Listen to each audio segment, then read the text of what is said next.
Tonight on RaceSpotTV at iRacingLive, we finally get to kick the dust off of an entire offseason and then some as we get an 8th season of iRacing Oval World Championship racing underway tonight from one of NASCAR's most famed tracks.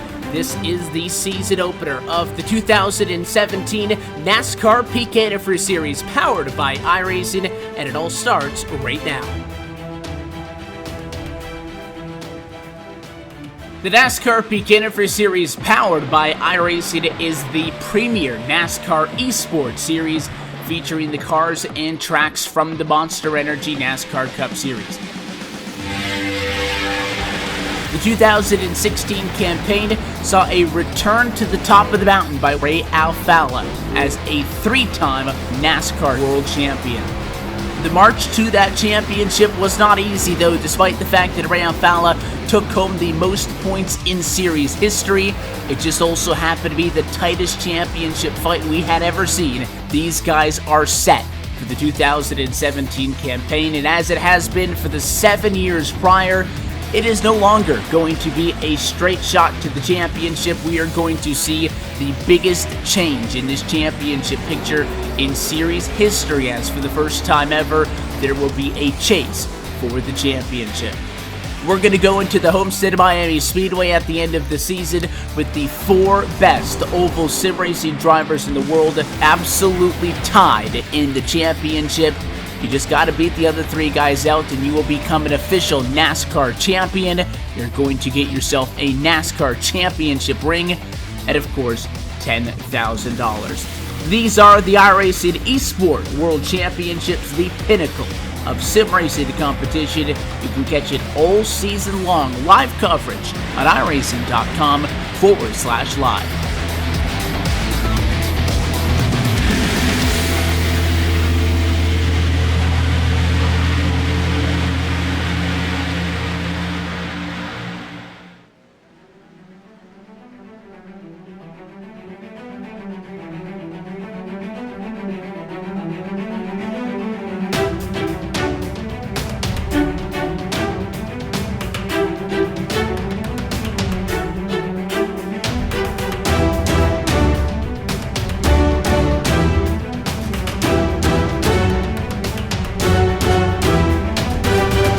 The road to $10,000 starts right here and right now. From the World Center of Racing, we are happy to say good evening, sim racing fans, and welcome to the Daytona International Speedway for the season opener of the 2017 NASCAR Peak Antifreeze Series powered by iRacing. As we will be all season long, we are happy to be topside with you tonight on RaceSpotTV at iRacingLive. Myself, Evan Pasoko, joined by Cam Walsh and Tim Terry in this thing for the long haul all the way from tonight through Homestead. But Cam, all things considered, and the fact that it kind of ended up taking 2 extra weeks to get to this point, I think that everybody is absolutely ready to get points racing on 2017. Absolutely. Good evening, everybody. Hope everyone's doing all right in the Northeast with the blizzard. But yes, as it stands, they've had a lot of practice here at Daytona, they can say. They've got a lot of time running here, so they should be able to get this show on the road, and it'll definitely be a good one. I mean, last time it was pretty A-okay. See if they can do even better.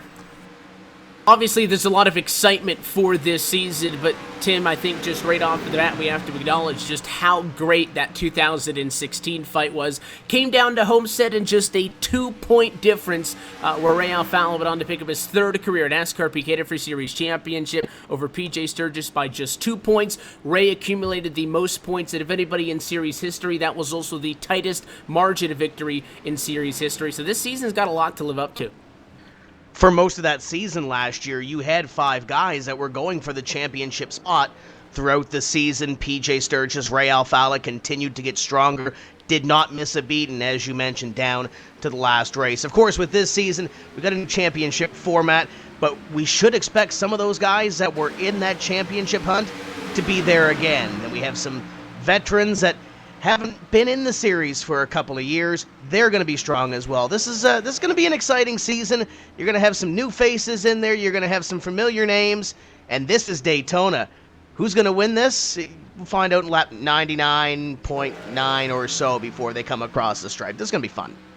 Might be able to convince yourself that Ray Alfala is your defending race winner here from Daytona, seeing as he took the win 2 weeks ago, but your defending points winner from 2016 is Alan Bowes. So let's go behind the wheel with your 2016 race winner from right here in this week's iRacingLive Lap Guide with Alan Bowes. Hey guys, I'm Alan Bowes from Dead Zone Racing, and I'll be doing a qualifying lap around Daytona for you. Alright, as we exit the pits, you need to keep wheel spin at a minimum, and you also need to get through the gears as smooth as possible. There isn't much to the outlap other than holding your wheel as steady as possible and run the outside to build up as much momentum as possible for the actual lap. I've had a lot of people tell me that restrictor plate qualifying is the easiest type of qualifying just because you don't really have to react to anything, you just have to sit there and hold the wheel straight. For me though, it's always been stressful knowing that it's very small mistakes such as hitting the apron for a split second or turning into the corner just a touch late could put me from starting inside the top 10 to barely even making the top 30. I absolutely hate that feeling. Alright, so having run the outside for the outlap, I've been able to maximize my speed coming to the line. I'm going to follow the shadow on the fence in the tri-oval down to the yellow line. As I come out of the tri-oval, I'm going to bring the car up about half a lane from the yellow line. I'm doing this to allow for an easier entrance into turn 1 so I don't have to turn my wheel as much. Through 1 and 2, I'm going to keep the car just above the yellow line so I don't hit the apron, but I'm also going to be running the shortest distance around the corner. As I come out of 2, I'm going to let the car track out about halfway between the yellow line and the wall. As you go down the backstretch, bring the car slowly down to the yellow line. You're going to want to bring it down in a way so that you're back to the yellow line as you're entering the corner. In 3 and 4, you want to do the same thing as you did in 1 and 2. The only difference from 1 and 2 is that you won't let the car track out on corner exit. Instead, you should keep the car pinned to the yellow. In the tri-oval, bring the car to the apron and get as close to the grass as you can without actually hitting it. Now that I've shown you a Q lap around this place, I'm going to shift gears into strategy for tonight's race. Tonight's race is 100 laps, so we should see plenty of different strategies. The fuel window is about 40 to 43 laps. 2 of the strategies we might see tonight might include a 40-40-20, or the race might get split into 3 equal runs. For the guys that do a 40-40-20 strategy, they'll more than likely take 4 tires in the first stop, which will allow them to take 2 tires on the next stop to finish the race off. The guys who split the race into 3 equal runs will more than likely take 4 tires on both stops. The tricky part of any race is entering pit road under green. I think it's a little harder at Daytona because you should pit with a group of cars, which means while slowing down for the pits you also have to avoid other cars. On old tires, the car tends to slide really easily, so we need to be extra careful coming into our stalls so we don't slide through them. A mistake in the pits could cost you a lap at Daytona, especially if the group you came in with doesn't wait for you to get with them.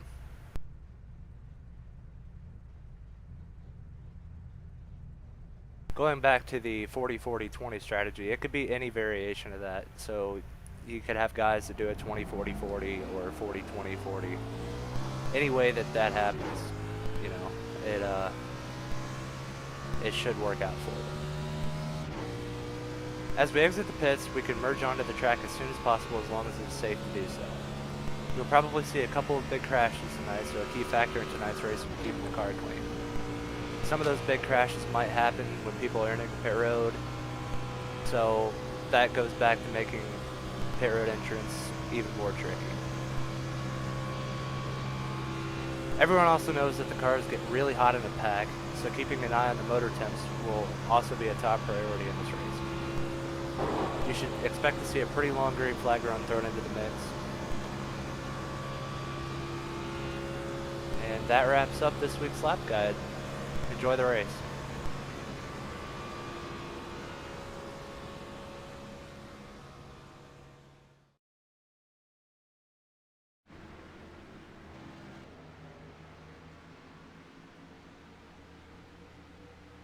Alan Bowes is looked to become one of only 2 drivers if he could get the job done tonight to go to Daytona victory lane multiple times. This racetrack is one of very few that has been on the calendar since 2010. In fact, way back then, it was Dale Earnhardt Jr. who won the season opening race. Ray Alfala has won it in 2011 and in 2015. We also saw single-time winners Jeremy Allen in 2012, Adam Gilliland in 2013, Kenny Humpy in 2014, and of course your 2016 winner from 1 year ago was Alan Bowles. All of that being said, we are set to drop the green flag on this 2017 campaign. We go trackside and take a look at tonight's RaceSpotTV starting grid. Tonight, going to be Chris Shearburn on pole position with a 46.676. He will bring us to the green flag, joined by the number 88 of Josh Berry shotgun on the front row in second. Michael J. Johnson and Cody Bias going to start tonight back on row 2, 3rd, and 4th, and Ryan Lowe with a good effort inside of the top 5. Brad Davies is going to be kicking it off in the 6th position outside of row number 3. Justin Bolton starting in row number 4 and 7. Christian Chalier in the outside in position 8. Ray Alfalla, he'll be starting from 9th, safe from the front. Dylan Duval, his outside in position 10. Last year's winner, Alan Bowes, will start in 11th. 12th will be Blake Reynolds. Marcus Richardson will start in 13th. 14th, Bobby Zielinski. And Brian Blackford completes your top 15. Joining Brian Blackford on that row, going to be 16th starter Mitchell Hunt as the field rolls. 17th and 18th tonight for the 47 Chris Overland and the 4 and Eric Bordeaux. And then Jimmy Mullis and Jake Sturgis going to make up row number 10. The number 15 of Zach Novak will be starting in 21st. Nicholas Johnston starting his outside in 22nd. Corey Vincent will be starting in 23rd. David Rattler kicking off his peak antifreeze season here in 24th position. And Matt Busa was along with him.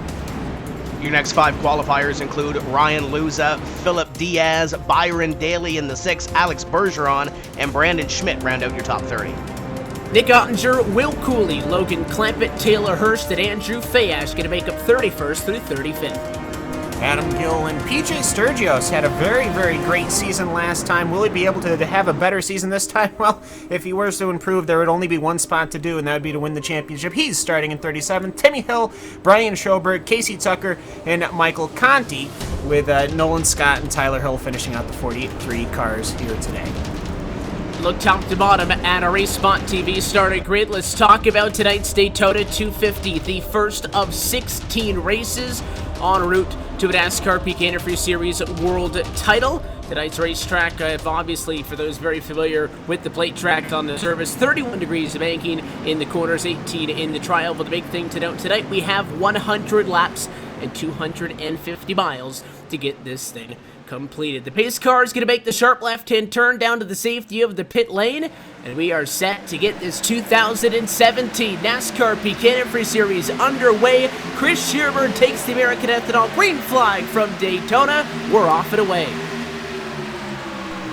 A very good start to say the absolute least, Evan. Happy to be here for the second time now, but this one is for all the marbles here. This is the Daytona race we were looking for. Chris Shearburn, he had a great run 2 weeks ago, but we'll see if he's going to be able to reclaim it. Will he do a good time, and will he be able to finish strong here? Hopefully we can find out. That outside line, last time by, that was a fairly weak line, the outside at the start of this race. Much stronger this time coming into 3. In fact, the driver who leads the outside line, Josh Berry, still there. Oftentimes, you'll see the guy who leads that outside charge at the restart of the green flag fall back a couple of car lengths and sag until they can kind of build up some momentum. It's not going to be a lap lead for the 88. That honor goes to Chris Shearburn. First bonus point of the 2017 season into the back pocket of the driver of the 35 Chevrolet. Berry is very much there. He's got support. Nobody really jumped out from underneath him. The 27 Bias, the 11 Brad Davies and company. Really a strong outside lane out of quarter number 2, but Bias going to make a move to the inside that time at a 2 as they head down the Daytona super stretch.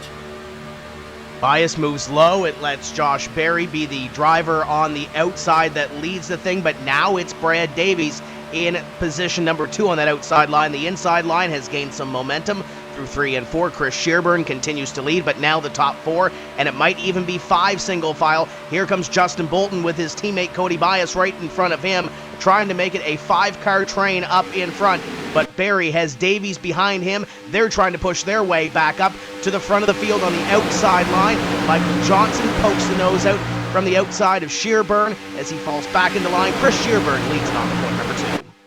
Only 3 drivers together now on that top side of the racetrack, including the 88 and 11, as we noted, that 78 to Christian Challoner up there in the blue and white Chevrolet, and then there's a bit of a gap back to those guys on the outside lane of the racetrack. They're starting to catch up now. It's spearheaded by what looks like the number 71, Mitchell Hunt on the outside of the racetrack. You got Blake Reynolds back there as well in the 66, the forward Derek Bordeaux. So those guys are trying to get hooked up, but it is taking them some time, Cam. This is kind of what we expected to see on lap number 1, as opposed to, maybe 3 to 4 laps in, as you would expect the outside to build up some momentum by this point. But there is no surprise that being on the inside of the racetrack for a restart at a plate race is the place to be, and you're seeing that right now via that 5-car length advantage as they come off of 1 and 2 once again. Absolutely, Evan. Very easy to defend as well. That's important late race. But yeah, only 8 cars on that top line, at least in that front grouping there. Of course, still spearheaded by that 88 of Josh Berry with Brad Davies in pursuit. They're just outside of Ray Alfalla. Perhaps Ray might decide this time by to sneak his way up to that outside line and start the push, or perhaps he's content to ride in the back. Well, I say the back, but at least the back of the top 10. As Chris Sherburne ticks off another lap here at Daytona, and they're going into quarter number 1, and it's fairly straight and calm right now, and that's exactly what you want to see at the start of this race.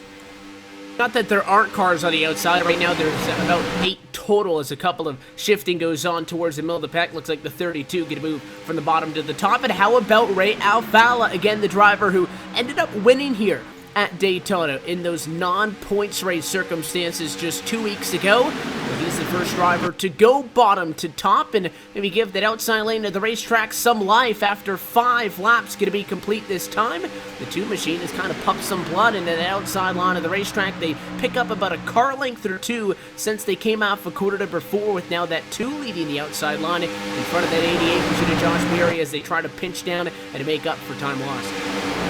And they're getting tucked up a little bit tighter as Ray Alfalla went to that outside line. You see Josh Berry, the 11, the 78, the 71. They're all making their way up. And look at the line, the 39 of Michael J. Johnson now to the outside. He's going to try to push it to the lead. Ray Alfalla right behind him. Sherburne to the inside. Johnson on the outside, side by side for the top spot on lap number 6. The 7 of Lowe, the 2 of Alfalla pushing their drafting mates in front of them, and it's going to be close here at the line to complete this 6th lap, but Michael Johnson on the outside might have it just by a whisker. He did. That lap time by 2/100ths of a second in front of Chris Sherburne for the first time tonight, and he's actually clear as they head off to quarter number 1. Has not made that move down yet, though. The 35 still going to hold the double yellow line. It's really all you can do when you lead the inside of the racetrack, and it looks like Johnson didn't go down because he wanted to wait, try to bring Ray Alfalla with him. They're hooked up again down the back, and they will both try to make a move, but not enough space for the 2 of Ray Alfalla to come down. He'll be forced to stay topside as the 39 came down to the inside. It looks like he wants to go back up there and grab the 2, as those drivers clearly appear to be working together early on. And a fairly straightforward strategy. I wasn't expecting him to start cutting bumpers this soon, but Ray had started to make his move inside. I'm sure his spotter very hastily corrected that, and Chris Sherburne, he's stuck with it on the inside line, and he's going to continue to be up front. Michael J. Johnson led that last lap, but Chris Sherburne easily takes it back with Ryan Lowe and Cody Bias on that inside line, powering his Chevrolet forward as they cruise into quarter number 3.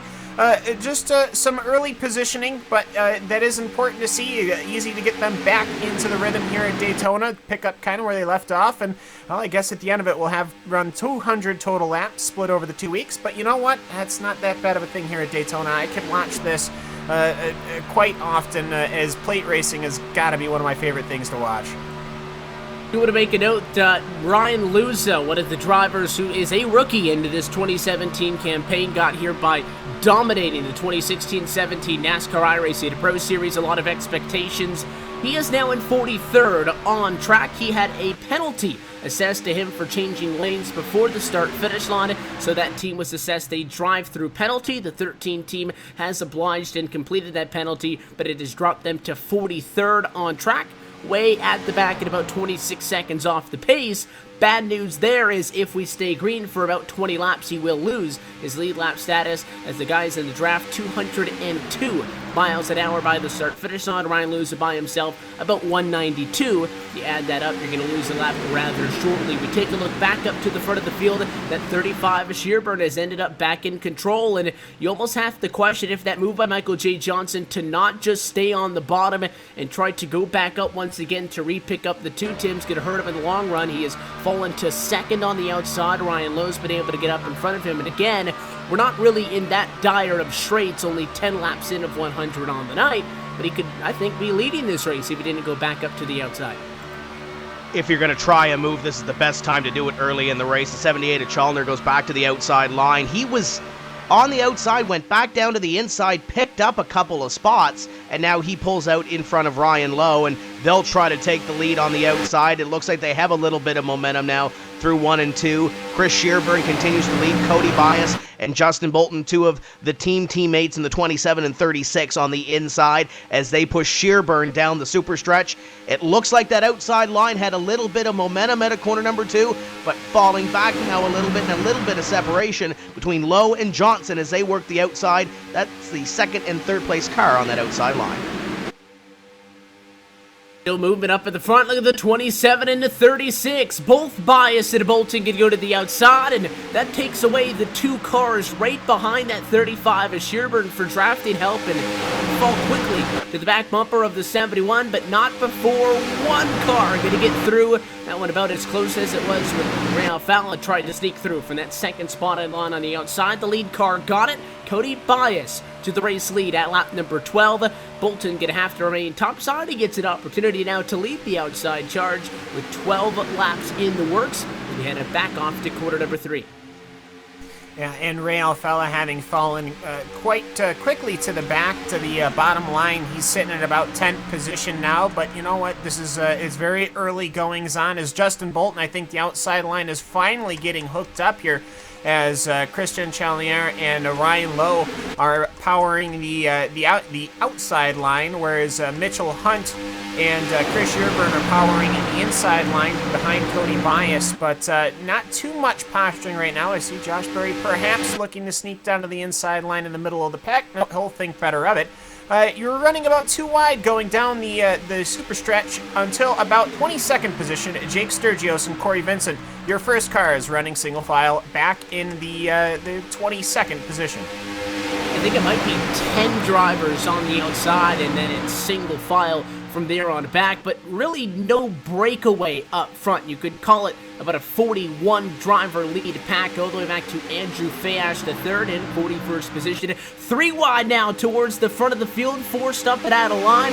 Michael J. Johnson, that Toyota, falling back on the outermost line of the racetrack in 1 and 2, and unless he finds a spotted line, it is going to be a long trip around the 2.5 mile super speedway. Tries to force his way in, and it works. The 83. Bobby Zelensky gives him the spot as he drops down from that middle lane to the inside and allowing Johnson to put the brakes on, but he falls way back, dropping outside of the top 10. And I don't think the hurting is done for Johnson as he's got to get Alan Bowes right in front of him, and there's 2 lengths on that outside line separating those, so they'll have to get a run and try to make up a couple of more spots. Meanwhile, up in front continues to be side-by-side racing, and looks like the teammates up in front. Justin Bolton on the outside, Cody Bias on the inside. You better believe they're trying to get nose to tail and try to work together, but their other teammate, look at the 42 of Dylan Duval. He's back there on the 3rd car on the outside line. Looks like the teammates are trying to get together and trying to make some magic happen here at Daytona as they go down into corner number 3, 15 laps on the board. There's a big checkup on the outside of the racetrack with those 42, the 88 and company, about the 4th cars on back on the outside of the racetrack. Looked like they did a really good job, though, of kind of slowing down that accordion effect. A lot of the time, you'll see somebody check up front, and it gets a little bit more dicey as you go further and further back, and that's how accidents happen. And well, considering how tightly packed together that outside lane of the racetrack is we go side by side once again, 10 rows deep of side by side in the lead pack up at the front of the field. I think that one was able to sort itself out rather well. There is Ryan Luza in the number 13 Ford Fusion. Noted that he received a penalty for changing lanes before the start-finish on the green flag. Had to serve a drive-through penalty. Well, that is the result, and what the 13 is going to do is he's holding that inside line of the racetrack. It's forcing everybody else to go up to a second and third line, but right there, the 7 didn't go high on him, and in fact, Ryan Lowe tucked in behind him.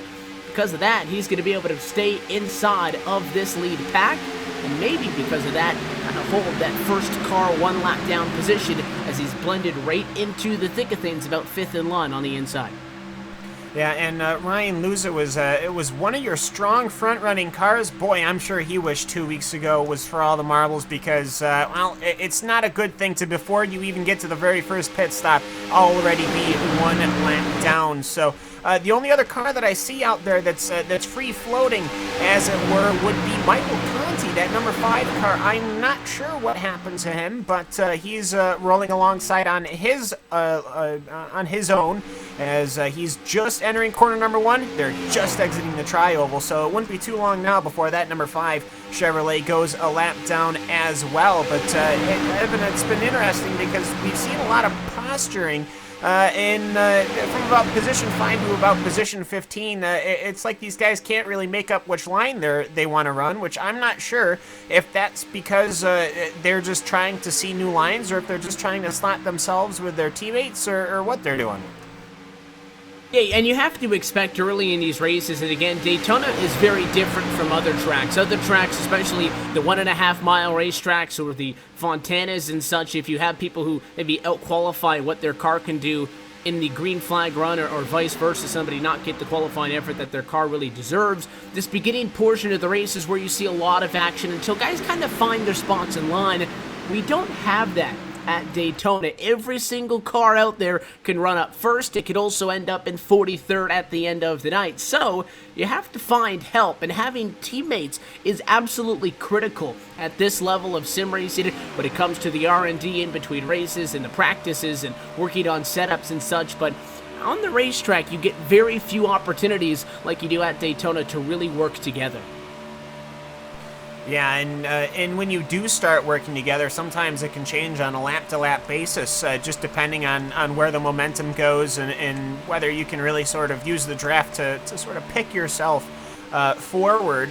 As a lot of people think it's a fair thing. You're just running around in a giant pack. That is not it at all, as I can hear the engine of that number 5 Michael Conti piloted car. And, well, you know what? They found a good spot to make the pass. They're doing it down the backstretch, just going through the road course bus stop now. So they should be able to pass him fairly cleanly now. He should be able to slot in somewhere around where Michael Luza did, as he's already having accelerated. Now for the second time, Ryan Lowe, well, he's had to navigate around a lap car. This time, though, he does elect to go past. At the number 5 of Michael Conti. So both drivers who have gone a lap down to this point, big name drivers you would expect to be at least in contention early. So what we saw Luza do was stay on the inside, force the pack to go high, and he kind of blended in with everybody. You saw that happen. Well, that's the same thing that Michael Conti did, but for the 5, he just blended into the lead pack a little bit further back than Ryan Luza did. So those are the only 2 drivers who are not in this lead pack. Therefore, the only 2 drivers off of the lead lap, and the way that they run right now with that 5 Machida Conti being behind Luza in the position to get a lucky dog. If we were to see a caution flag, keep an eye to see if those guys actually start fighting with each other in the middle of the pack there, as these guys continue to battle for the race lead all around them. That time by outside lane for Justin Bolton. The advantage at the start-finish line over Bias on the bottom. I'm also starting to see well in the back of the pack in your 37th, 38th position. They are starting to stack up and perhaps make another outside line. Will Cooley is perhaps doing it with Brian Schoenberg. And these guys are kind of on their own. I don't know if they're just going safely for now, or if they want to stay back, as they are running 3 wide with Alan Bowes stuck on the outside, as well as Derek Bordeaux. And Blake Reynolds, actually. I think they're almost forming a 3rd line to the outside to try and work their way around Josh Berry and the other couple of cars. Jimmy Mullis pulls to the inside line. But overall, though, I think that back of the pack is starting to form up. I think they're going to start to want to catch up to this group here. Despite the fact that Talladega is not on the calendar, we always have to kind of reference the differences between Daytona and Talladega when it comes to three-wide racing. You can make it work. You see that 21 trying to squeeze up on the outside as they go off to quarter number 3, but really, in all honesty, it is extremely difficult to hold that three-wide when you're in the center of a pack at Daytona. It is much thinner than the width of the Talladega Superspeedway, and things can get a lot more dicey in the corners. And I think that while you might be able to get a car up there or two and send a run, I'm not so sure that we will see that third lane be a constant in this lead pack. The 21's definitely been trying, but it looks like they'll drop back down to 2 wide for the moment as they come back off at quarter number 2. And they're really starting to, well, actually, they're working up front. Cody Bias was running Chris Sherburne up to the front. He managed to get a run right on Cody Bias. He's able to pull up front. So Chris Sherburne, he's in the front of the top line, which I think this is the first time he's in the top line all race long. Going to come off the quarter this time by 24 laps complete from Daytona. Let's have a little bit of race spot fan immersion. Let's go on board and listen to these guys at 204 plus miles an hour.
Battle going to continue side by side for the race lead as the 3-1 remains a thing about those 3 to 4 lanes back as we continue to watch the battle for the race lead. Not to get too ahead of ourselves quite yet, Cam, but pit stops not all that far away as we take a look at Christian Challenger. Going to go to the outside lane of the racetrack. 3-1, Alan Bowes up there. The 4, also a part of this, Derek Bordeaux. And a 21 going to jump ship, go down to the inside, only about 13-ish laps away from that opening point of the pit strategy. Again, as you heard Alan Bowes, coincidentally enough, tell us in this week's iRacing lap guide around Daytona that these guys can go 40 to 43 laps. But again, it's only a 100-lap race. That doesn't mean you got to push it all the way every single run. So he noted some drivers might try to go 30-lap runs. Some might go 40, 40, and 20. There is a pretty big window when it comes to the strategy tonight, but I don't think we'll see much action till around lap 40 as Sherburne going to make a move for the race lead up front. And he is going to end up making that move. He's going back down to the inside line, probably where that number 35 car is sitting comfortable right on that double solid yellow line. As, yeah, they are working their way through. Now, Evan, 2 weeks ago, we did have our first caution of the night did end up starting from when they tried to come in for their green flag pit stop. I believe one of the cars ended up having issues getting on the brake. Throwing it into the outside wall, trying to slow it down to go into pit lane. And from what I recall, though, that was our very first caution. And hopefully we won't have that here, which means that it'll be yet another full first green flag stint. And other than those 2 cars of Michael Conti and Ryan Michaeluza, the entirety of the field is still at least within touching distance of each other. 41 cars in a line will Cooley your final car. And then you've got your massive running pack all the way led by Chris Sherburne. So a very good first stint so far. as long as they can keep their pit entries down down pat, I have a feeling we're going to have a clean pit entry and a clean pit out. We should have a good green flag pit stops as long as they can keep that under control. As we rode on board with some of those guys there a couple of laps ago, we passed the quarter distance marker tonight from Daytona. It was Bias, Shearburn, Hunt, Bolton, and Richardson at that point. So this portion of tonight's broadcast is brought to you by Peak Antifreeze and Coolant, the official antifreeze of NASCAR and a proud sponsor of the NASCAR Peak Antifreeze Series powered by iRacing. Again, 30 laps going to be in the books this time. Bias, 70 still to go from Daytona, a long way from the end in this one, as we kind of sit patiently awaiting that trip down to the pit lane. And I think that these guys very shortly going to have to start single filing out to be able to get down pit road. We saw 2 weeks ago a couple of guys try coming down 2-3 wide, didn't really work out very well. Yeah, and of course everyone already just presumes it's Peak Antifreeze. Old Peak has gotten far larger than that. How about some replacement wiper blades, especially out there in today's blizzard? But, I mean, Peak pretty much has grown to be the entirety of car care. They've got greases, they've got all of your motor oil needs, and frankly, they even have car detailing needs, which is what I did for many, many years. So, Peak, far more than just antifreeze, and we're obviously happy to have them on board as they are crossing the start-finish line. 32 laps completed, and I have to say, from what jostling we've seen, Evan, this has actually been a fairly, other than a little bit of early race aggression, this has been a fairly good race to see. They're moving a lot, but they're doing it pretty cleanly. Yeah, all the races that we're going to see on this 2017 campaign, as we see 3 wide down the back with Alan Bowes going to try to go in third lane. He wants the hopscotch in front of that 36 adjusted Bolton, and it's going to run out of steam with no support on the outside, and that's going to cost him some spots. The 42 didn't bite on it. Duval stayed in the middle, and the 21's going to end up behind him. All the races, though, on this season, 50% distance from what you'll see in the Monster Energy NASCAR Cup Series, and most weeks that means it'll be about 2.5 hours at the racetrack, though Daytona 100 laps is not that long.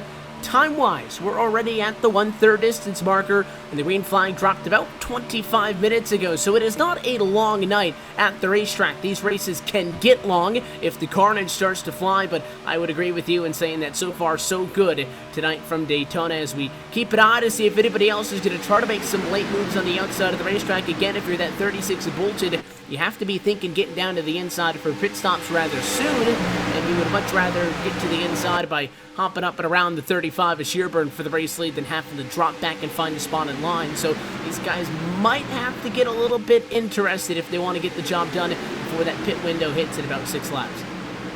And there could also be strategy playing into it just as far as pit cycling goes, because, hey, you know, you might be completely content to ride out another lap, but if you get the impression that that outside line really wants to come on down, well, take another lap around and see what you can do. And, you know, put them into a bad position. Now, of course, if something like that were to happen, that could get fairly interesting when people from the outside line do start trying to drop in. I don't think we'll see that.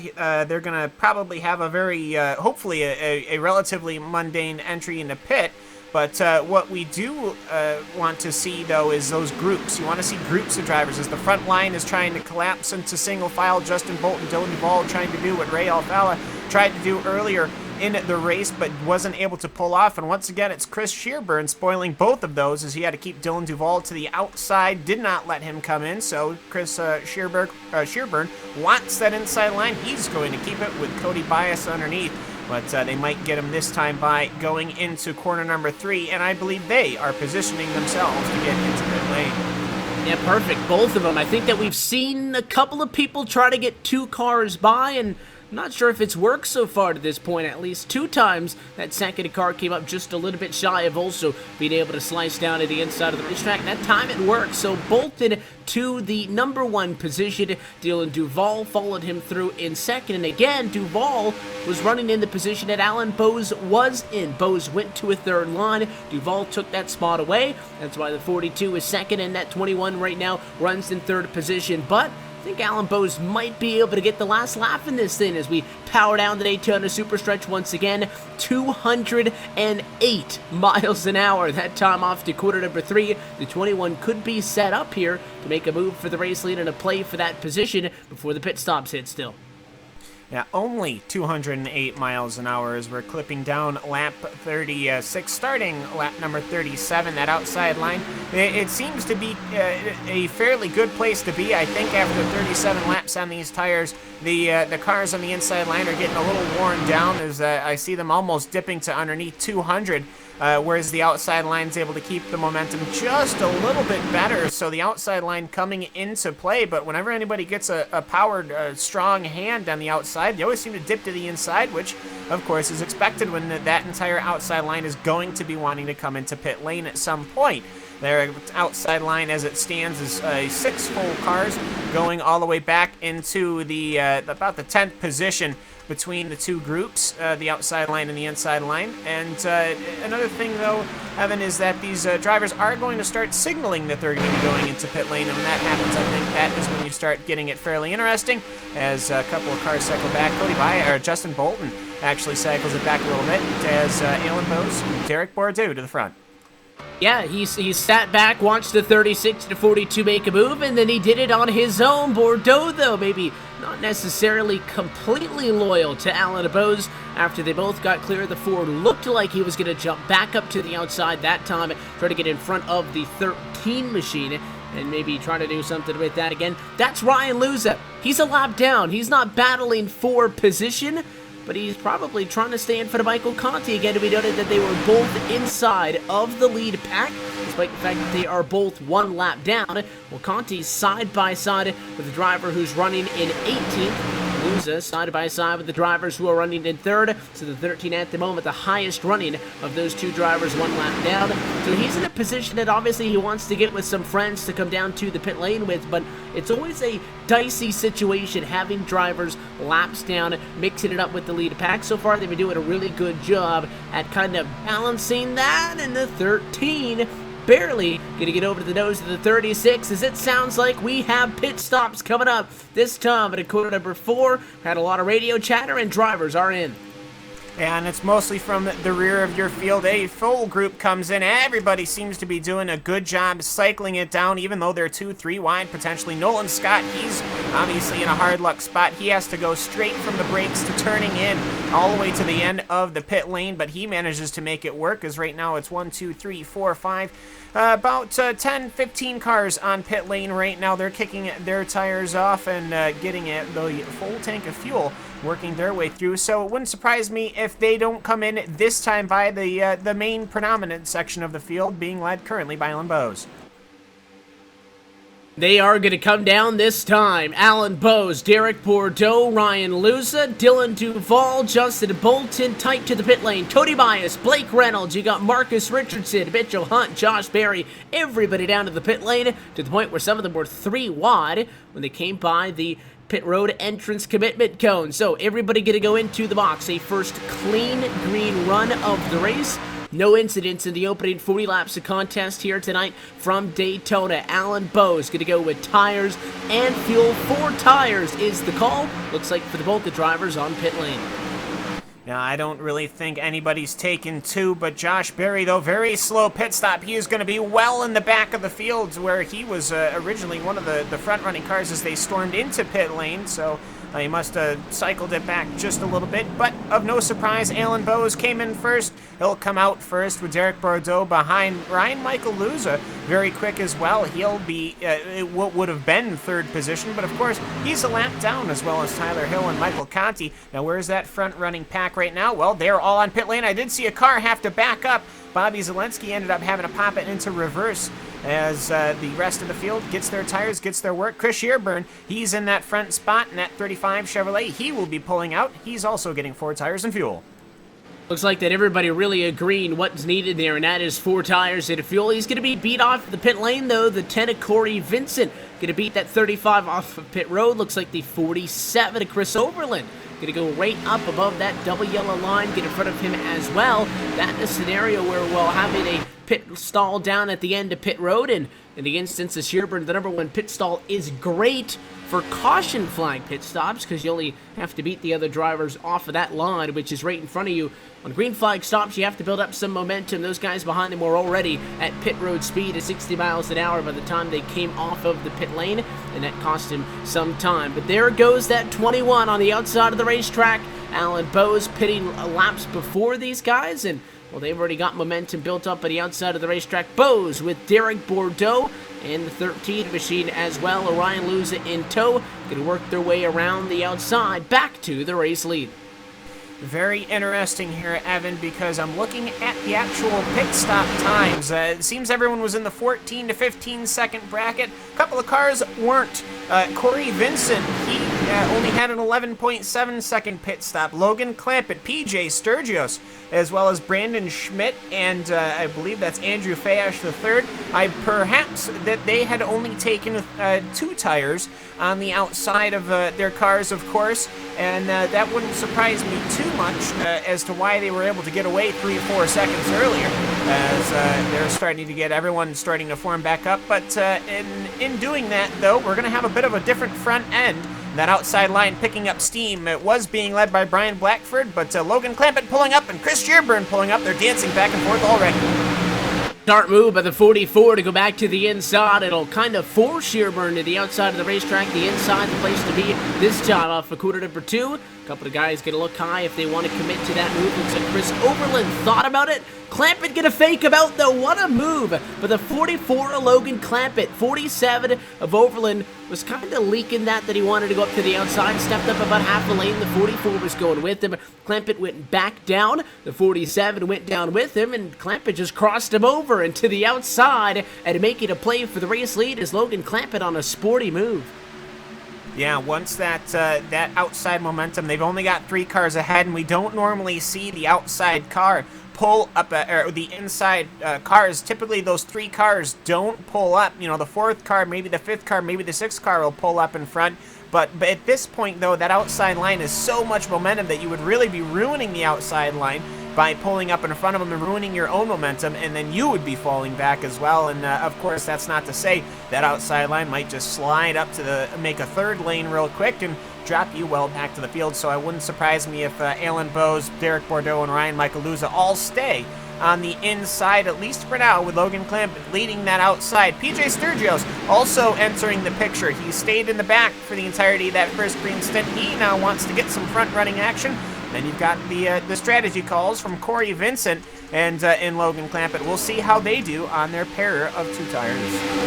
Compared tonight, to what we saw at Daytona 2 weeks ago, and very good so far to this point. 46 laps incident-free. We're going to have our 3rd driver fall off for the lead lap, though. We were talking about Ryan Luza, talking about Michael Conti. They still sit 1 lap down, both of them fighting for that first driver 1 lap down lucky dog position to get back to the lead lap. But Tyler Hill has found himself without a dancing partner. He's running in 41st position on track.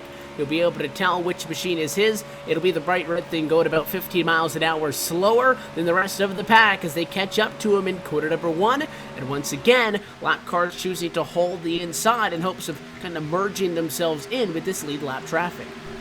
Yeah, Corey Vincent, that Herculiner car, he was the one that ended up having to come across, and actually Logan Clampett dipping down right in front of him there. Logan Clampett making quite a couple of moves here using that draft. I have to say, as the number 18 of Tyler Hill does slide into the inside line right behind Chris Overland. But I have to say, he's really been using this draft, Logan Clampett. That number 44 was on the outside, popped to the inside, popped to the outside, just as you were talking about. That was some pretty impressive moves, but we start cutting razor like this, we may be almost halfway, Evan, but I'd like to see. We wouldn't, of course, we'd like to see this continue to do this green flag running, because this is some fairly good stuff. PJ Sturgios, outside line, Chris Sherburne right behind. Everybody getting after each other, and normally through a cycle of green flag pit stops, you would expect there to be a little bit of confusion. Guys trying to, get on and off of the pit lane with the guys that they've been working with, and to some extent, people separating just a little bit. We really didn't see a whole lot of that. We still have 35 drivers within 3.5 seconds of each other in a battle for the race lead. Now, we did have a handful of drivers fall off of the lead pack. Timmy Hill, Matt Busa, Nicholas Johnson, Casey Tucker, Will Cooley, and as we noted, Tyler Hill, who has already lost his lead lap status. He falls to 42nd spot, still in front of Conti, but behind Luza in a battle for the lucky dog position. That fight going to get a lot more fun the farther that these guys 36th to the back begin to fall off for the lead lap, and it gets a little bit more crowded in a battle for that one wave around position. But up at front, we're still duking it out side by side for the race lead. Going to be halfway home the next time by in the 57 of PJ Sturgis, who came home just 2 points shy of a NASCAR Beginner for Series Championship. 1 season ago, he won the most races out of anybody in that 2016 campaign. Looking to get things kicked off right where he left off with a trip to victory lane, second that time by. Yeah, and who had won the championship front end is Ray Alfalla. He is sitting back in position 13. He was up front very early on, but now he's cycled it back. He's just hovering right there in that 13th position, dancing between the outside line and the inside line. But as he's got 50 laps to make up his mind and where he wants to go. But for PJ Sturgis, it's the Ford on the outside, and for Alan Bowes, it's a Toyota on the inside. So very good running from that. As it's looking like it's fairly clean running, very good running. That time by 50 laps complete tonight from the Daytona International Speedway, and 50 laps to go. So let's take a look at your iRacing, the midway race break, brought to you by iRacing, the world's leader in online sim racing, and of course the official sim racing partner of NASCAR. That time by it was Alan Bowes, scored as your race leader with PJ Sturgis running in second, Derek Bordeaux, Chris Shearburn, and Brian Blackford inside of the top 5. Just behind from 33rd, Logan Clampett has jumped himself up to 6th. Jimmy Mullis runs in the 7th spot with Marcus Richardson at 8th, Chris Overland at 9th, and Corey Vincent in 10th. Brandon Schmidt, that number 3 car running the outside line right now. He's sort of the end of that double file run. He's running in 11th position. Dylan Duvall, Adam Gilliland, Cody Bias, Nolan Scott, Mitchell Hunt, and of course Ray Alfalla, Christian Chalier, Justin Bolton. He was up front as well. Perhaps he's going to look to hook up with Ray Alfalla and charge their way back to the front. Byron Daly finishes out your top 20 here at the halfway point. You got Andrew Fayash III pushing Ray Alfalla. He currently runs in position number 21. Josh Berry in 22nd. 23rd is Taylor Hurst. Ryan Schoenberg in 24th in his return to the series. Nick Ottinger 25th. Philip Diaz in 26th. Michael Johnson, after running up front early, has found his way back to 27th. Ryan Lowe, another driver that found his way to the front early, sits in at 28th. As the scoring loops, Michael Johnson moves to 29th, Ryan Lowe moves back to position number 30, and Blake Reynolds is going to move up to 28th. Rounding things through, 29th Michael Johnson to Ryan Lowe inside of the top 30. 31st for Jake Sturgis, Brad Davies in 32nd. 33rd, Alex Bergeron, David Rattler 34th, and Bobby Zelensky in 35th position. The final drivers on the lead lap go through 40th spot, but these final 5 are over 15 seconds off of the top spot. That's Timmy Hill in 36th, Matt Busa in 37th, 31 seconds behind, and 38th is Nicholas Johnson. He's accompanied by Casey Tucker, 39th, and Will Cooley in the number 40 spot, and then your drivers 1 lap down as of now. Luza 41st, Hill 42nd, and Michael Conti in the 43rd position. That's been a look at your iRacing midway race break. For more information on the wide variety of sim racing possibilities online, you can visit iRacing.com and sign up today. And as we move into the third quarter of this race, now working lap 54 of 100, this portion of tonight's broadcast is brought to you by Herculiner Truck Bedliners, the official bedliner of NASCAR. Absolutely, that number 10 car of Corey Vincent proudly showing it, that Herculiner. I would say that the car could be covered in Herculiner. You can certainly do that. I don't think that they would really want to do that. Herculiner, for those who don't know, it is a roll-on. It would be considered a truck bed liner, but oh, it's so much more. Just a very good protective coating that can pretty much protect anything you need it to. I've seen it on Jeep Wranglers mostly, and things like Nerf bars, but yeah, it's everything you need. I just don't think they would be putting that on Corey Vincent's car, so instead, they'll just put the sticker. Yeah, I don't think it would be the best for aero, especially at a place like Daytona. I mean, it'll make the sheet metal on the cars a little bit stronger, a little bit more resistance, but we really haven't had to deal with that tonight. As we've noted, so far so good, Tim, through 55 laps now of competition from Daytona, incident-free.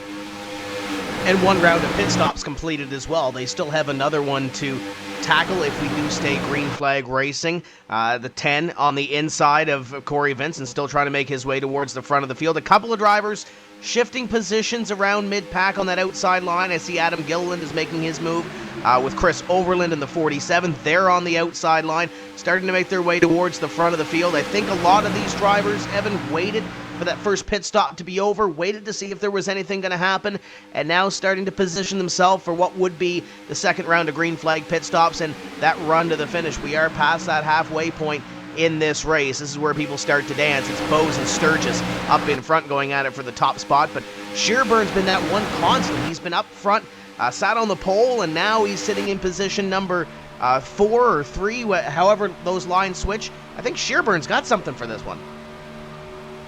Right up in the thick of things at the moment and in a pretty good spot. He could, if he can, that is, move down with Sturgis if Sturgis gets clear, or if the 57 wants to get dicey with the 21 of Alan Bowes, as he, with a big wiggle, that time at a set over the corner, but he gets the job done. Now that 35 of Shearburn assumes the lead role on the outside of the racetrack. That move by your 2016 championship runner-up going to put him to the race lead at lap number 57. But now we'll get an opportunity to see what that 35 Chevy's got topside. That was an absolutely massive wiggle. That thing, I am amazed that he managed to hold on to it. The number 15 of Zach Novak had pulled off. He had gone into the pits. Not quite sure what happened to Zach. Perhaps he had hit the outside wall. Don't know, but it's hard to keep my eyes off of this front pack, especially Alan Bowes, that Toyota Camry. That thing is hooked up. He managed to keep that thing rocking and rolling on that bottom line. Didn't hit the apron, didn't park it in the outside into Chris Shearburn's car. Very impressive. And now it's really beginning to become a hornet's nest in this lead pack. We are two-rod, about 14 rows deep, top to bottom in this lead pack. First through 34th position, all within 2 seconds of each other. It's pack racing to the T, and we will be, with 41 laps to go this time, by as a play for the race lead going to come from Alan Bowes. Bottom to top, he'll jump up in front of Shearburn, and a beautifully executed move by that 21 Toyota to go back to the race lead. Alan Bowes back to the top spot, and now there's 3 cars tucked up tight on the outside. The 40s looking to try to get up there as well. And within this pack, and you guys have mentioned it, Ryan Luza, the 13 car, he's the 4th car on the inside. He's a lap down, trying to get his lap back and position himself for the free pass position if we do get a caution flag.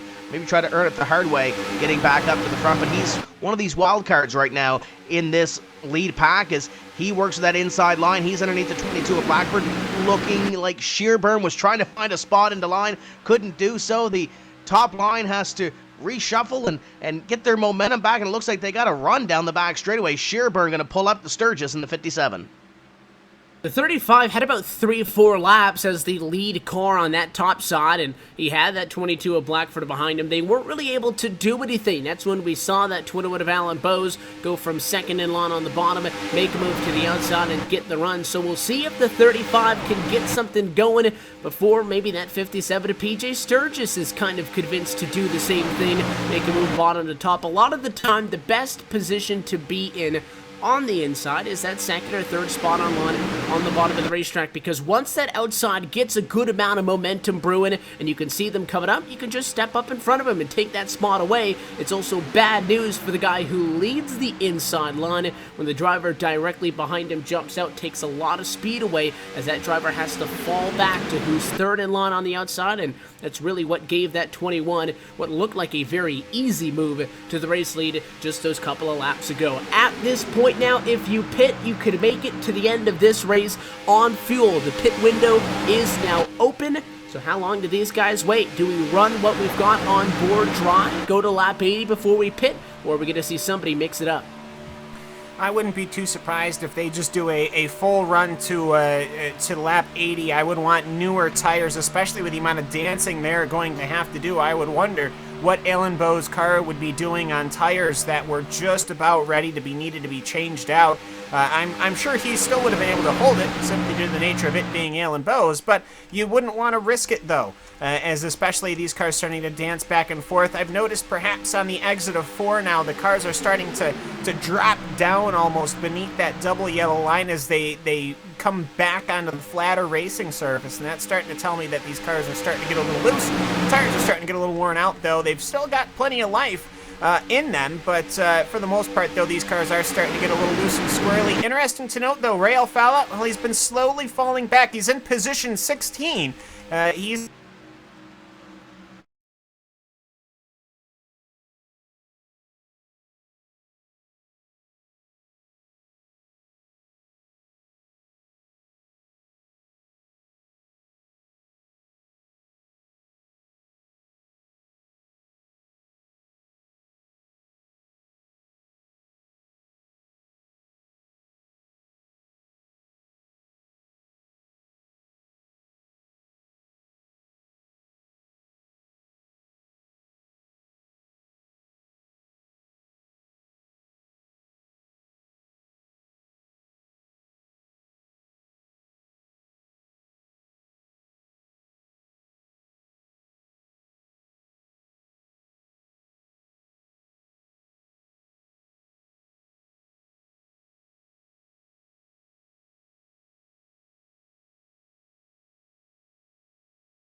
The NASCAR Beginner for Series, powered by iRacing, is the premier NASCAR esports series featuring the cars and tracks from the Monster Energy NASCAR Cup Series.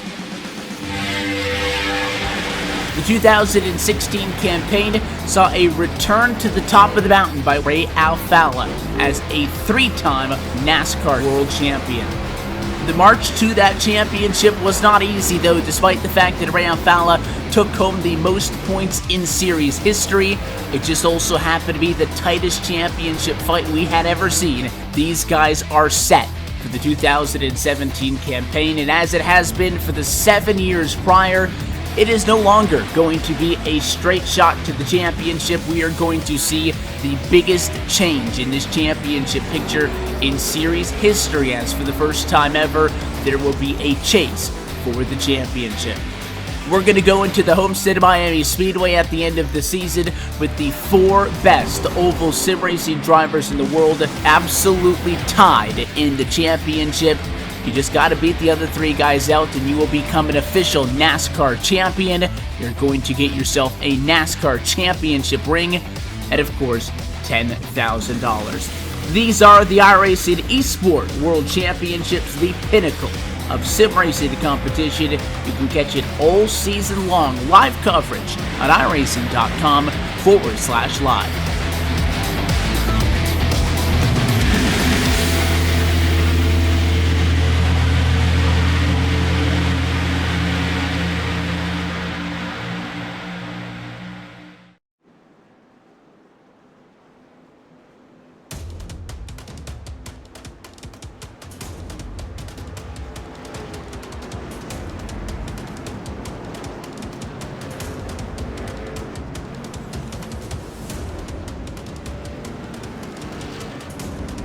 Back live at Daytona. Was just about to say that we weren't missing much as we were waiting everybody to come down to the pit lane, but a problem at a quarter number 4. It all started with the 27 machine off of the quarter of Cody Bias. There was a checkup. He got checked up. He was able to get away with it, though the 88 behind him not as fortunate. Josh Berry turned sideways, and a couple of drivers into the outside fence. The 36, the 88, the 41, the 77, the 66, and a handful of others junked up at a quarter number 4, and well, that very easily gets rid of any question of pit strategy that we were having, because race leaders down pit road, and Alan Bowes, who came in as the race leader, is going to lose tons of positions. He goes with 4 tires, and there were quite a handful of drivers who decided that that was not necessary, so it is going to be a completely different look at the running order by the time these guys get back doubled up. Yeah, absolutely, and we had been running clean so well. This was, we're actually fairly fortunate. This was well in the back of the pack. I mean, I'm sure these guys were waiting for their maneuvers, sitting and waiting like Josh Berry and Justin Bolton. But for the most part, though, just a little bit of a bump, a little bit of an apron, and you get a pile up just like that. It was probably 10 cars were probably involved, but just looking at it, though, they're going to re-rack them. They're going to stack them. 71 laps completed, which means we're going to have a 30-lap run. You know what? It's tough to see, Evan, but you know, these things do happen. I did say the only caution we had last time was issues with pit entry. Well, here we are. Yeah, Alan Bowes, who was in a great position now, is going to be in the middle of the fray. Not everybody came down to the pit lane that time through, but what we were talking about right before that caution flag came out, Tim, was that pit road window was open. When would guys come down? This kind of takes that little bit of surprise out of this thing, because everybody who came down this time under the yellow flag and got fuel is going to be good to go to the end. Yeah, Alan Bowes not necessarily in a great position, but he's still just outside the top 10 in position number 11. He's got enough laps that he can make it work. We're within 30 laps to go. They're done coming down pit road. What they have is what they have for most of these guys out in front. Alan Bowes still has some time to get to the front of the field, as long as he can find some dancing partners and maybe use that draft to his advantage. The new race leader, the number 35 of Chris Shearburn, scored in the number 1 spot. There's a couple of drivers who are going to take a wave around this time by to get back to the lead lap. They have not come down pit road in order to stay out and get the wave by once the lights go out on top of the pace car, which means that they will need a caution rather shortly if they're going to have enough fuel to make it to the end of this race. Those drivers include Michael Conti, Zach Novak, Tyler Hill, and the number 34th position driver at the moment, Alex Bergeron, who looks like he's already been able to get his wave by back around. So there is a possibility now, as we get set for a restart with about 28 or 27 laps to go, that the end of this race could get pretty wild, and they may just get that caution cam that they need to get down to the pit lane, get serviced up, and get back in this thing. I don't think we're going to see these guys be quite as polite as they were in those opening 60 laps from this point on. No, and they weren't getting, they were already getting fairly racy with one another, just off the tip of the hat. I mean, I was thinking Logan Clampett was running his way through. Many of the drivers had starting to cut razor, and so when they re-rack them and restack them, it wouldn't surprise me if we don't see some fairly assertive moves, especially from cars that perhaps this has kind of ruined their strategy. They were really hoping to sit in the back until that final pit stop with 20 to go and then charge their way through the field. Now, perhaps they got to accelerate that plan, get ready to do that a couple of laps before they were hoping to. Ray Alfalla comes to mind when I think about that, but well, either way, lights are out on that iRacing Mustang pace car, and we're going to get ready to go back to racing. A tough break in that accident came to the 88 of Josh Berry. As we noted, his peak Blue Def Chevrolet is pretty heavily torn up as he sits onto the pit lane trying to get that car fixed up. If it looks familiar, it's the same car that you saw on track this past weekend in the Monster Energy NASCAR Cup Series on Matt Kenseth's entry. Blue Def also flying their colors on Josh Berry. And the final portion of tonight's broadcast as we take the restart with what will be 27 laps to go to the end of this thing is going to be brought to you by Blue Def, the official diesel exhaust fluid and DEF equipment of NASCAR. You're going to be able to get a whole look at the running order top to bottom on the ticker at the top of the screen. We'll let you know where the people sit though inside of the top 10 for this restart. Going to be Chris Shearbird and Marcus Richardson on row number 1, Adam Gilliland and PJ Sturgis on row number 2. Logan Clampett, Jimmy Mullis make up 5th and 6th. They are row number 3. 7th and 8th for Dylan Duvall and Mitchell Hunt back on row 4, and rounding out our top 10 on row number 5 is Brandon Schmidt and Cody Bias. Only 3 drivers inside of the top 10 on track right now started there earlier on in the night. Your current biggest mover is a tie between Adam Gilliland and PJ Sturgis for plus 33 positions, running in 3rd and 4th on the racetrack. So for the first time since lap number 1, the pace car going to duck down to the safety of the pit lane, and we're going to get this thing back underway. American Ethanol green flag flies, just 27 laps to go. And Shearburn's going to lead them to this green flag like he did on the initial start of this race. Richardson on the outside as they dive it down. The first driver to go back to that inside line, Mitchell Hunt in the 71. They're all tucked up tight as they hit the high banks down in 1 and 2. We're going to get these things up to speed already at 185 miles an hour. This time off of quarter number 2. We discussed on the drop of the first green flag tonight just how well the outside lane held up in at least the opening lap of the race, but after about 3-4 laps, they struggled to form up. The key for that one of Marcus Richardson is he needs help to stay constant behind him. The 57, the 40, the 27, the first 3 drivers in line drafting on the outside of the racetrack, but the inside going to be 3 car lengths to the good this time around.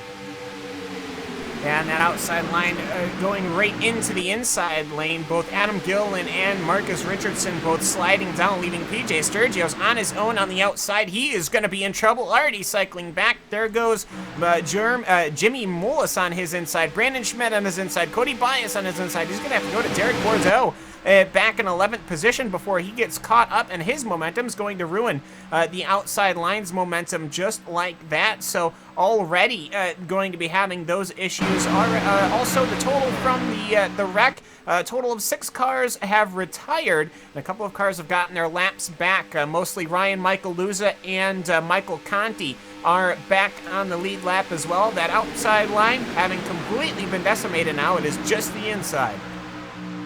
Yeah, there's still 6 drivers, it looks like, actually on the outside of the racetrack. However, it is a 7-car length advantage with the guys on the inside, and they battle for the race lead. Jimmy Mullet's going to make an interesting move. Just as we're talking about how bad the outside is, he goes bottom to top. So does Dylan Duvall as we start to see that outside lane get some momentum built up. 71 also going to go to the outside of the racetrack, Mitchell Hunt. So just as quickly as that outside lane disappeared out of sight, they're coming back with some steam, trying to push themselves back into the top 5, and now Clampett going to go topside. So does Marcus Richardson, and they are going at it 3 wide at the start-finish line, and there they go with a 42.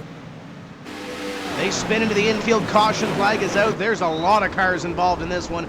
Davies going to get into the infield. You got the 13 up against the fence. I think he might have got a little bit of damage to that. This is going to end a lot of drivers' dreams of winning here this afternoon at the Daytona International Speedway. And it happened with that second-place driver as they all tried to make that way towards the front. Everybody was going to the outside. You take a second look at a RaceSpotTV replay. Clampett went up top.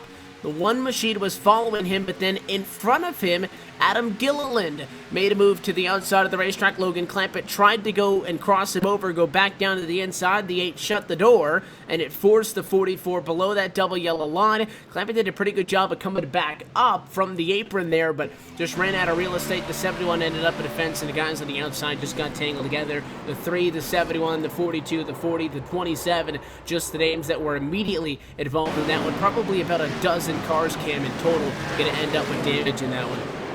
Yeah, just to name a few, obviously Mitchell Hunt getting damaged, Dylan Duval, Brandon Schmidt, Jimmy Mullis had gotten damaged, PJ Sturgios has gotten damaged, Cody Bias has gotten damaged.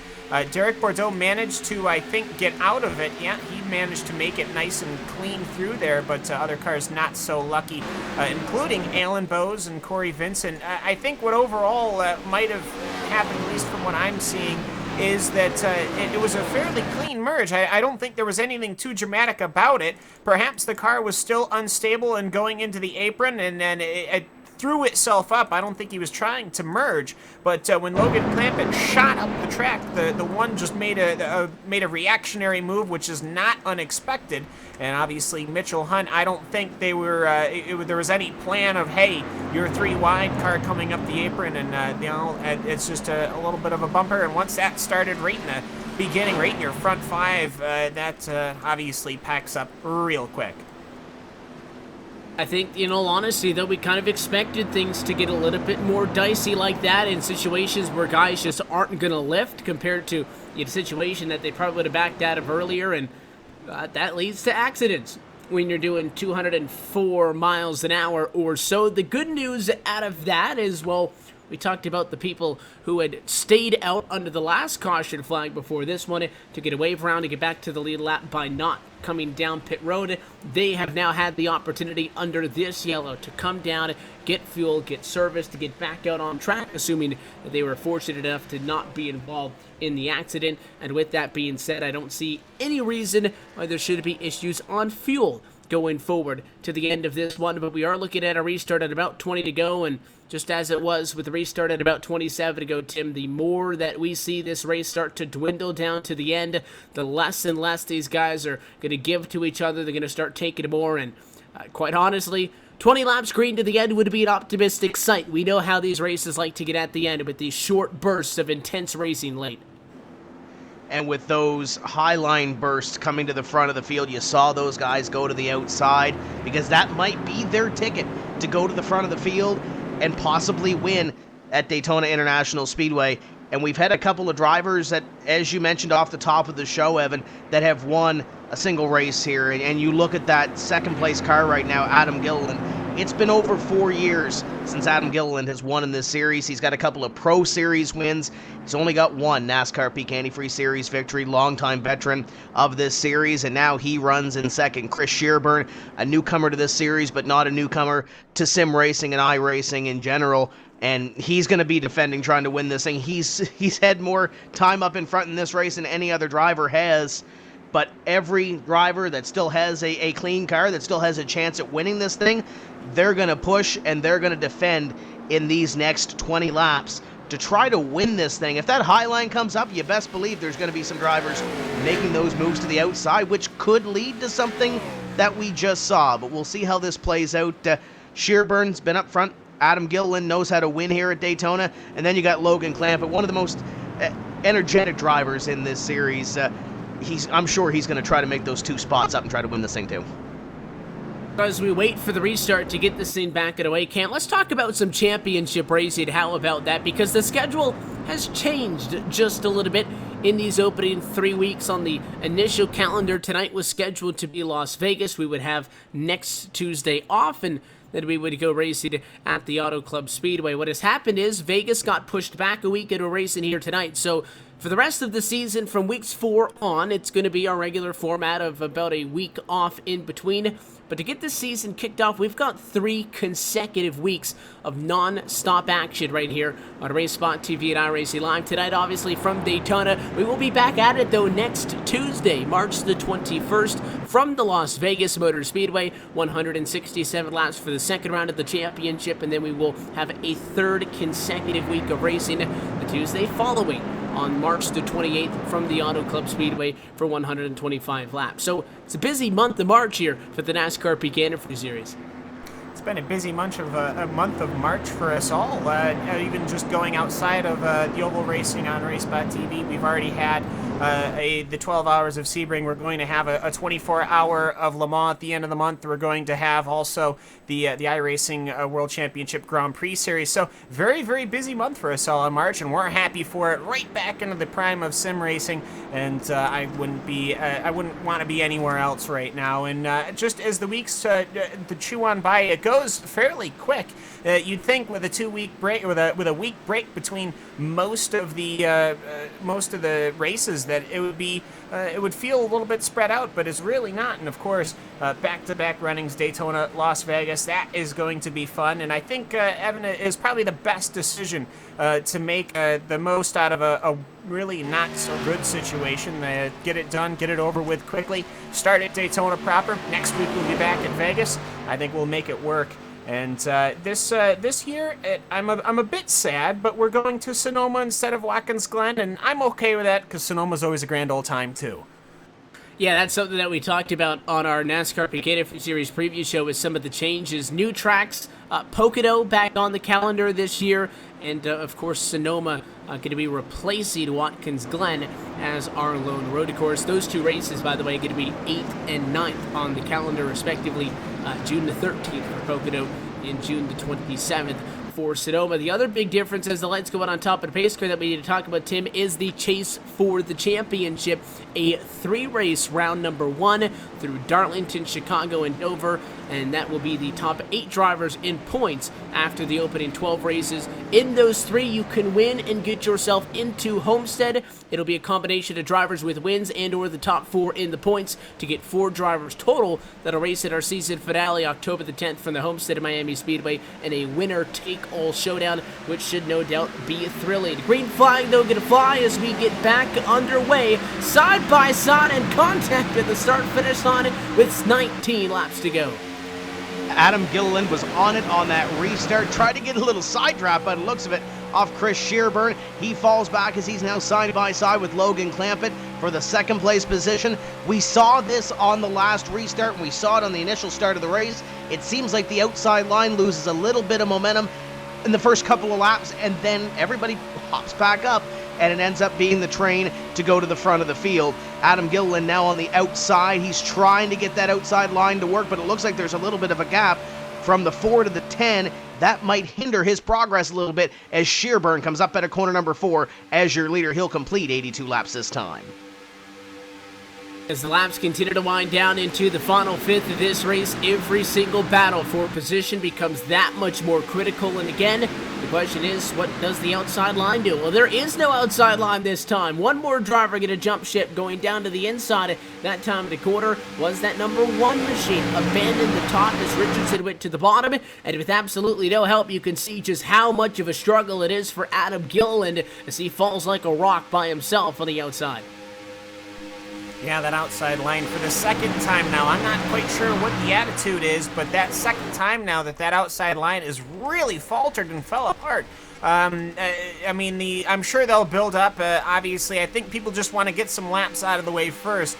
The last thing, we've had 2 big pileups, one in the back of the pack, and then one right immediately in the front of the field as Chris Shearburn now finds himself alone. And this is actually a very big component about single file plate racing, is that mob, the line of cars that has the momentum, can really pick and choose who they drop, because just look at how far Chris Shearburn has dropped already. Look at how much Marcus Richardson had to stomp on the brakes, and then his teammate Derek Boudreau had to stamp on the brakes, and then Christian Chalier had to stamp on his brakes, and so on and so forth. But oddly enough, though, they made the maneuver, and they didn't even really get anything for it, actually, and it's completely backfiring for PJ Sturgis' Ford. Perhaps he's carrying just a little bit of front-end damage. Yes, he is, and both him and his fellow teammate of Nolan Scott are falling back relatively quickly. Yeah, the 57 probably would have gotten clear, but I think you have to give a tip of the cap to the 1 of Richardson and to the 4 of Derek Bordeaux, because they got to Chris Shearburn and then really tried to get back to the gas as quickly as they could, got pushing, and I think that was the reason why the 35 was able to get up to speed to the point where 2 drivers didn't clear him. It was only the 44, Logan Clampett. That 35 of Shearburn, though, second in line. He will get forced out of line. He was thinking about it, and that one of Richardson going to make his mind for him, push him topside. The 35 goes up in front of PJ Sturgis, side by side, this time by 15 laps to go, advantage to the inside. Clampett going to have that spot at the line. Shearburn has Sturgis and Scott behind him as they start to push and shove. It almost looked like a 2x2x2, and everybody else falling back. Now Scott goes to the inside in car number 16. He'll try to make his way up to the back bumper of Bordeaux. Now only 2 cars remain on the outside, and there's a little bit of a gap if PJ Sturgis wants it as it starts to close on the inside line. It's as quickly as everything changes. You can't lose a position. You can't lose any time as they come up at a corner number 4. The 1 car thought about going to the outside, thinks about it again, little sideways at a 4. He gets back to the inside. Now he goes to the outside with Shearburn. Inside lane going to be filled up once again, just as he did to the 35. You can't go back now because that 4 of Bordeaux cycles up to the back bumper of the 44 of Logan Clampett. And again, making that move into corner number 1. Not necessarily the best spot on track to try to carry that momentum through. The outside really stalls out when they go up the banking, and the inside pulls to 1.5 car length advantage halfway down the back straightaway. Things starting to get really tight on the inside. A lot of checking up going on about 6-7 rows back, and that can get out of hand very quickly. So far, so good, though. Up front, though, Richardson leading the outside, trying to pinch down. Yeah, and there goes Derek Bordeaux to the outside, right in front of Marcus Richardson, leaving Nolan Scott having worked his way to the bottom of the line, leaving PJ Sturgis all the way on the outside. They're 3 wide, PJ Sturgis, Chris Overland, Christian Challier. But, Evan, just as we had that start basically be single file, they're now 2x2 all the way back to about 25th position, which, of course, the gloves are getting taken off. They are ready. This is it. This is your final run here at Daytona. They are ready to rock and roll. I would expect to see cars trying to hard charge through, and I think I see mid-pack Ray Alfalla on the outside. He is trying to work his way up front. The problem with hanging back a little bit, and again, it might be the smarter strategy later into these runs, especially considering we went almost 2/3 of the way without a caution flying at all. You try to stay back, avoid all the chaos up front. The problem is, next thing you know, you get a caution, there's 25 to go, and now there's only 12 laps to go, and just like that, you really start to run out of time. Things are going to be really chaotic just outside of the top 10, but the outside lane hasn't necessarily become that solid line. At one point, what we saw was 13 drivers in line, bumper to bumper to bumper. There is some room for these guys to play around with as the inside sits with a 3-car length advantage. There goes Clampett, and there goes Nolan Scott to the outside. But they made the move into quarter number 3, so they got to try to get a run off before to make the job done. That 78 machine on the inside of Challenger going to give a push to Derek Bordeaux. Try to hold off Logan Clampett. They might just do it as the 44 can't get clear. 4 cars tucked up tight together on the outside line as Clampett goes a little bit wide down into corner number 1. Scott giving him the push on the inside. It continues to be Bordeaux trying to take it away as that outside line loses a little bit of momentum at a corner number 2. Your leader is now on the inside. It's Bordeaux. He's getting a push. The top 4 on that outside line falling back a little bit now. And where did Brian Schoenberg come from? Schoenberg on the inside as he goes side by side with Clampett. That's the battle for 3rd, and he's bringing Alfalla with him. Talk about a time to get to the peak of the race here late on. 10 laps to go, this time by If you're going to run up inside of the top 5, might as well be inside of the final 10 laps of this race. Would the 55 go high without the 2, or are those two trying to work together as they march their way up on the inside of the racetrack together? The outside, though, still struggling to really get its footing squared away. The 44 is there, but he's falling back to nearly 5th on the racetrack with no help from behind. It's really just a battle of the guys on the inside as we wait for somebody from that bottom lane to move to the top side. We haven't seen anybody really use the top lane to come from way back to charge up front. The inside has actually been the better place to be. Yeah, that outside line, it really just seems to ebb and flow. I do see almost 3 wide action sitting right in the back in position 15-16. Taylor Hurst almost getting surrounded by Timmy Hill and Chris Overland as they come across the stripe to begin lap number 92. Or begin lap number, lap number 92, see, I'm right with that. But overall, though, it's 2x2 still all the way back, but then you've got that front little group here, and this is what I've noticed a lot. They park in the middle, serpentine between Derek Bordeaux. It's a little early to be doing that there, Mr. Bordeaux. You've still got another 8 laps here at Daytona, and I have a feeling that a couple of these guys are going to start hooking up with each other, and they're going to start pushing their way through. Don't be surprised if we don't start seeing those noses getting tucked in on the exit of 2. These guys are really starting to haul the mail now, already 205 miles an hour. Come to start finish line, these guys are up and on it. Clampett still there, though, after falling 5 car lengths back to the drivers on the inside.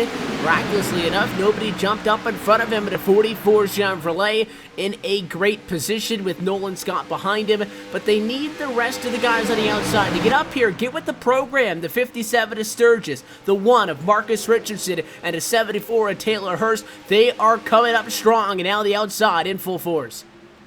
The line started to form about a half lap ago around position number 10. They have numbers now on the outside line. The question is, can they get the momentum working? 44 going to the outside of the 4. Logan Clampett looking at the lead position here. If that outside line can get tucked up tight and they can put something together, this might be the move to win this race at Daytona. Logan Clampett has Nolan Scott and PJ Sturgis on his back bumper as the 4 of Bordeaux continues to lead. The 44 of Logan Clampett's got some help on that outside line.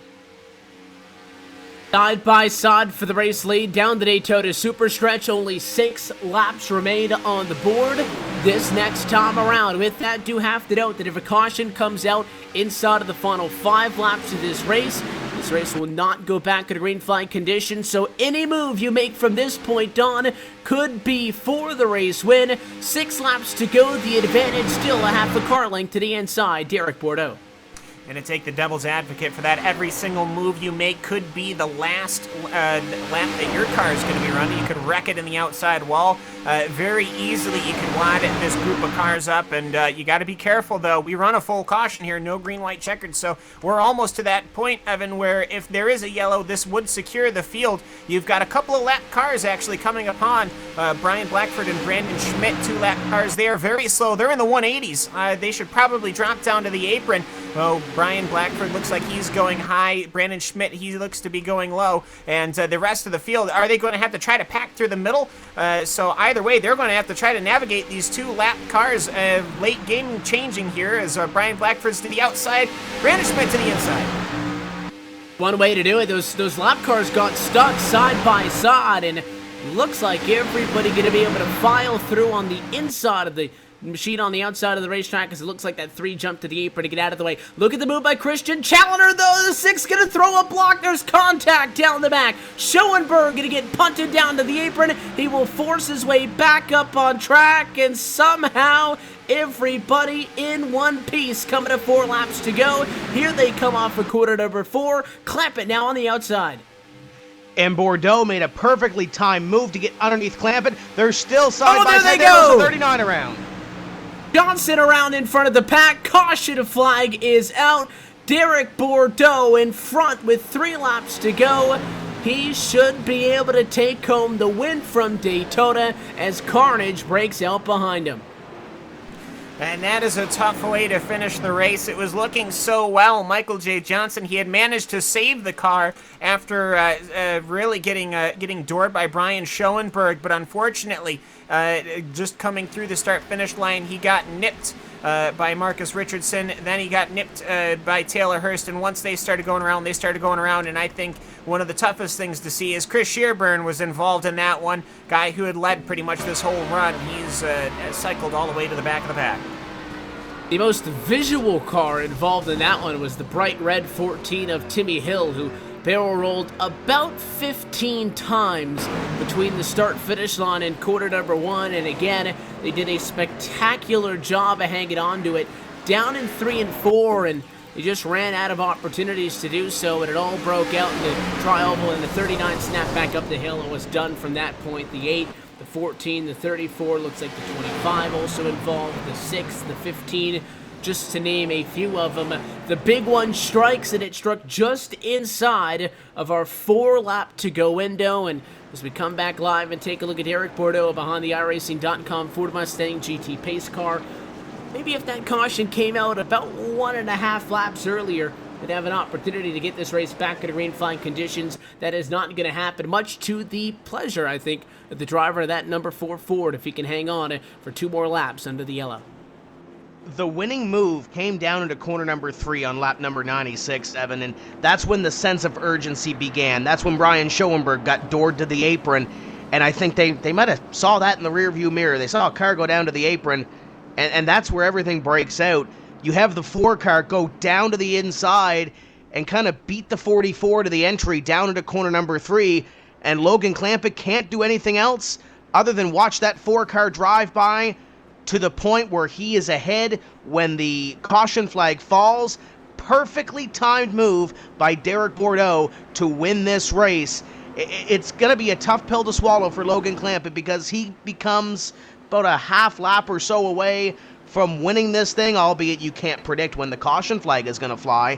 But Clampett comes within a half lap of winning this thing. But Bordeaux, what a beautiful move to end up winning this thing with all the years I've seen this Daytona opener play out. That's one of the slickest moves that I've seen in a while. And that's what's so difficult about late in these races is a lot of the time, if you know that you have the opportunity for overtime to be a factor, you can wait and make your move at 2 to go or at 1 to go, whatever you want to do. Do want to give an update. The 90 machine just lost the engine, not going to be able to make it to the end, so Nick Johnston, who is running in 12th, is going to slowly coast to a stop off of corner number 2. But in this cam, again, right at about that 6 or 5 lap to go window, it's fair game. You can't sit in second as much as you might want to. I don't think you can sit there and say, I'm going to wait to make the move off of corner number 4. You have to go because exactly what we just saw going to be the determining factor in who ends up in victory lane. And Derek Bordeaux with a beautifully timed move and a little bit of luck. And I'll tell you what, a little bit of luck never hurt anybody at a plate track. Ended up being the winning combo tonight. Well, it absolutely did, as I have to have a chuckle. Mitchell Hunt tried to push his teammate, but that didn't work too much. But either way, though, it was a nice thought. But yes, just looking with Derek Bordeaux, and it was just a fairly good run. And for Marcus Richardson, I mean, what could have been? They were running one after one there, and they got so split apart. Position 7 for Marcus Richardson, position 1 for Derek Bordeaux. Good finish for the both of them. Let's be real here. And for Logan Clampett, oh, what could have been? I don't think I don't think they were racing perhaps to the caution. They were racing perhaps to the actual finish, and Logan was going to be setting up for the next lap. So Logan Clampett, though, got to be a good finish here. No problems finishing a second for Nolan Scott. Started in 42nd. No joke. 42nd position. He's going to come home in 3rd. White flag in the air that time around, just about 2 miles until we get ourselves to the start-finish line to collect the checkered flag in this one. And again, Derek Bordeaux, all he has to do is maintain pace speed of 80 miles an hour and, avoid incident to be able to get himself around to the end of this one. A spectacular race tonight, though, Tim. We saw those opening 2/3 of this race go incident-free, and really, at one point, looked like that this race could have gone green all the way to the end. And then we saw that little bit of plate racing that we expected to see, and that always entails big carnage, and that's why a lot of guys are, in all honesty, not huge fans of these plate tracks, because it is extremely difficult to control your own fate. It's going to be hard to make up some excuses going forwards. Again, we talked to guys into this race, and if we asked them about expectations, they said, Daytona's Daytona. If I can get a good finish, great. Try to do the best I can. I think the real battle to a championship, though, starts next week from Las Vegas. You're going to get some points here to go towards the chase and try to make that top 8. Got some veterans that came back. Nolan Scott comes back to the series with 3rd, Schoenberg in 9th, and Ryan Luza 1 lap down at one point, comes back for a top 10 finish. But man, oh man, the move that Derek Bordeaux made on Logan Clampett. I'm sure Clampett's going to be going back and looking at that a few times, but what a slick move, and he's going to come here and win his first NASCAR Peak Antifreeze Series race. Won't quite be at 200 miles an hour, but he will collect the checkered flag. Derek Bordeaux, your winner in the season opener from Daytona. The best way for that number 4 Ford team to kick off this 2017 NASCAR Peak Antifreeze Series campaign, and a little bit of a congratulatory bump from his fellow competitors inside of the top 3. Clampett, Scott, Christian Challoner also coming by to say hi, comes home 4th, and Ray Alfalla comes home inside of the top 5. And with that, Cam, we are now officially underway for this 2017 campaign. 1 down, 15 to go. The shots across the bow as everybody's adoring Derek Bordeaux's race-winning number 4 Ford Fusion. And even Ray Alfalla gave him a couple of bumps to the rear as the rest of the field drives on by. There goes Taylor Hurst. But overall, though, very good for Derek Bordeaux. Great start to this. Started in 18th, right in the mid-pack, what you would consider the danger zone of restrictor plate racing. But he managed to make it out of that zone of danger, and now after an hour and 25 minutes of racing, he is now your race winner. Shots across the bow for the season as well. It's looking like it's going to be a good one. PJ Sturgios ended up coming home in 6th, and let's see, Ray Alfalla, well, it's not a shocker, came home in 5th. And on a side note, again, as we talked about earlier on in the broadcast, previous race winners here at Daytona, Ray Alfalla, the only driver with 2 trips to victory lane, Alan Bowes, Kenny Humpy, Adam Gilliland, Jeremy Allen, all winners as well. But Dale Earnhardt Jr. won this race back in the inaugural 2010 campaign for Derek Bordeaux. Kind of cool just to be able to say that you've won a race that Dale Earnhardt Jr. has competed in one as well. The number 4, though, he'll burn it down on the front stretch here at Daytona. A winner in the 2017 NASCAR Peak Antifreeze Series season opener from the Daytona International Speedway. He has some celebrating to get to, and he will also meet up with us down in Victory Lane in just a moment. We'll take this opportunity to step aside. We will be right back on RaceSpotTV for our post-race show from Daytona. Let's take a look top to bottom at how they wrap things up after 100 laps and 250 miles. Derek Bordeaux, your winner, as noted. Logan Clampett, Nolan Scott, Christian Challoner, and Ray Alfalla inside of the top 5. We'll be talking with them momentarily. Great finishes for the likes of PJ Sturgis, who started back in 39th to come home in 6th. Marcus Richardson comes home 7th. Chris Overland in 8th. Brian Schoenberg passes 30 drivers to come home 9th. Ryan Luza rounds out our top 10.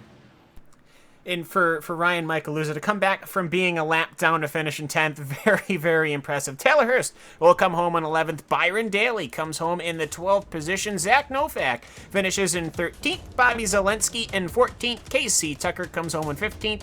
Corey Vincent comes home in your 16th position. Nick Ottinger will finish 17th. Ryan Lowe, Michael Conti, and Philip Diaz rounding out your top 20.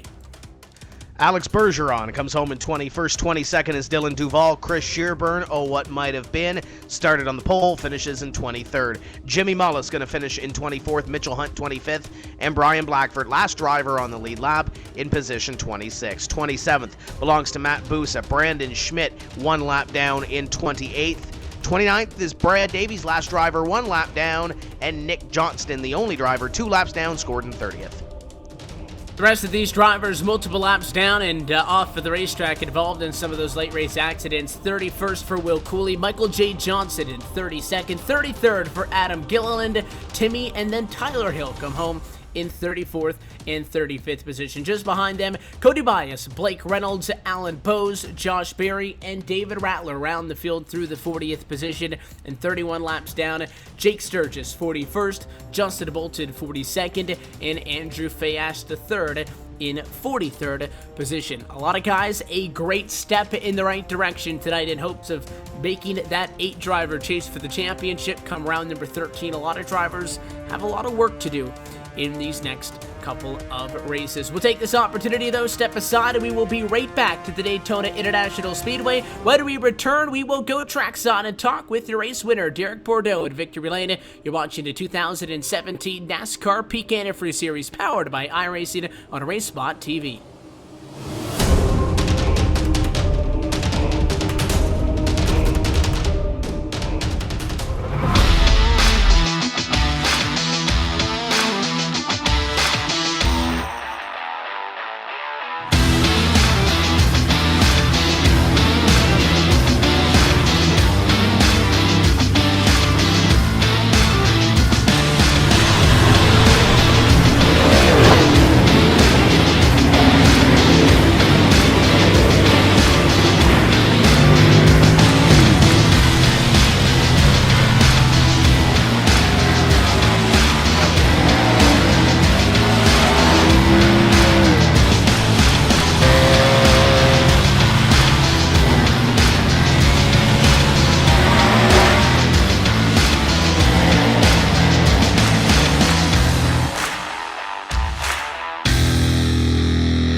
To the Daytona International Speedway for the RaceSpotTV post-race show following the first race of the 2017 NASCAR Peak Antifreeze Series, powered by iRacing. The Daytona 250 belongs to Derek Bordeaux. He collected the checker alongside the yellow at the start-finish line, but he's going to end up as a winner.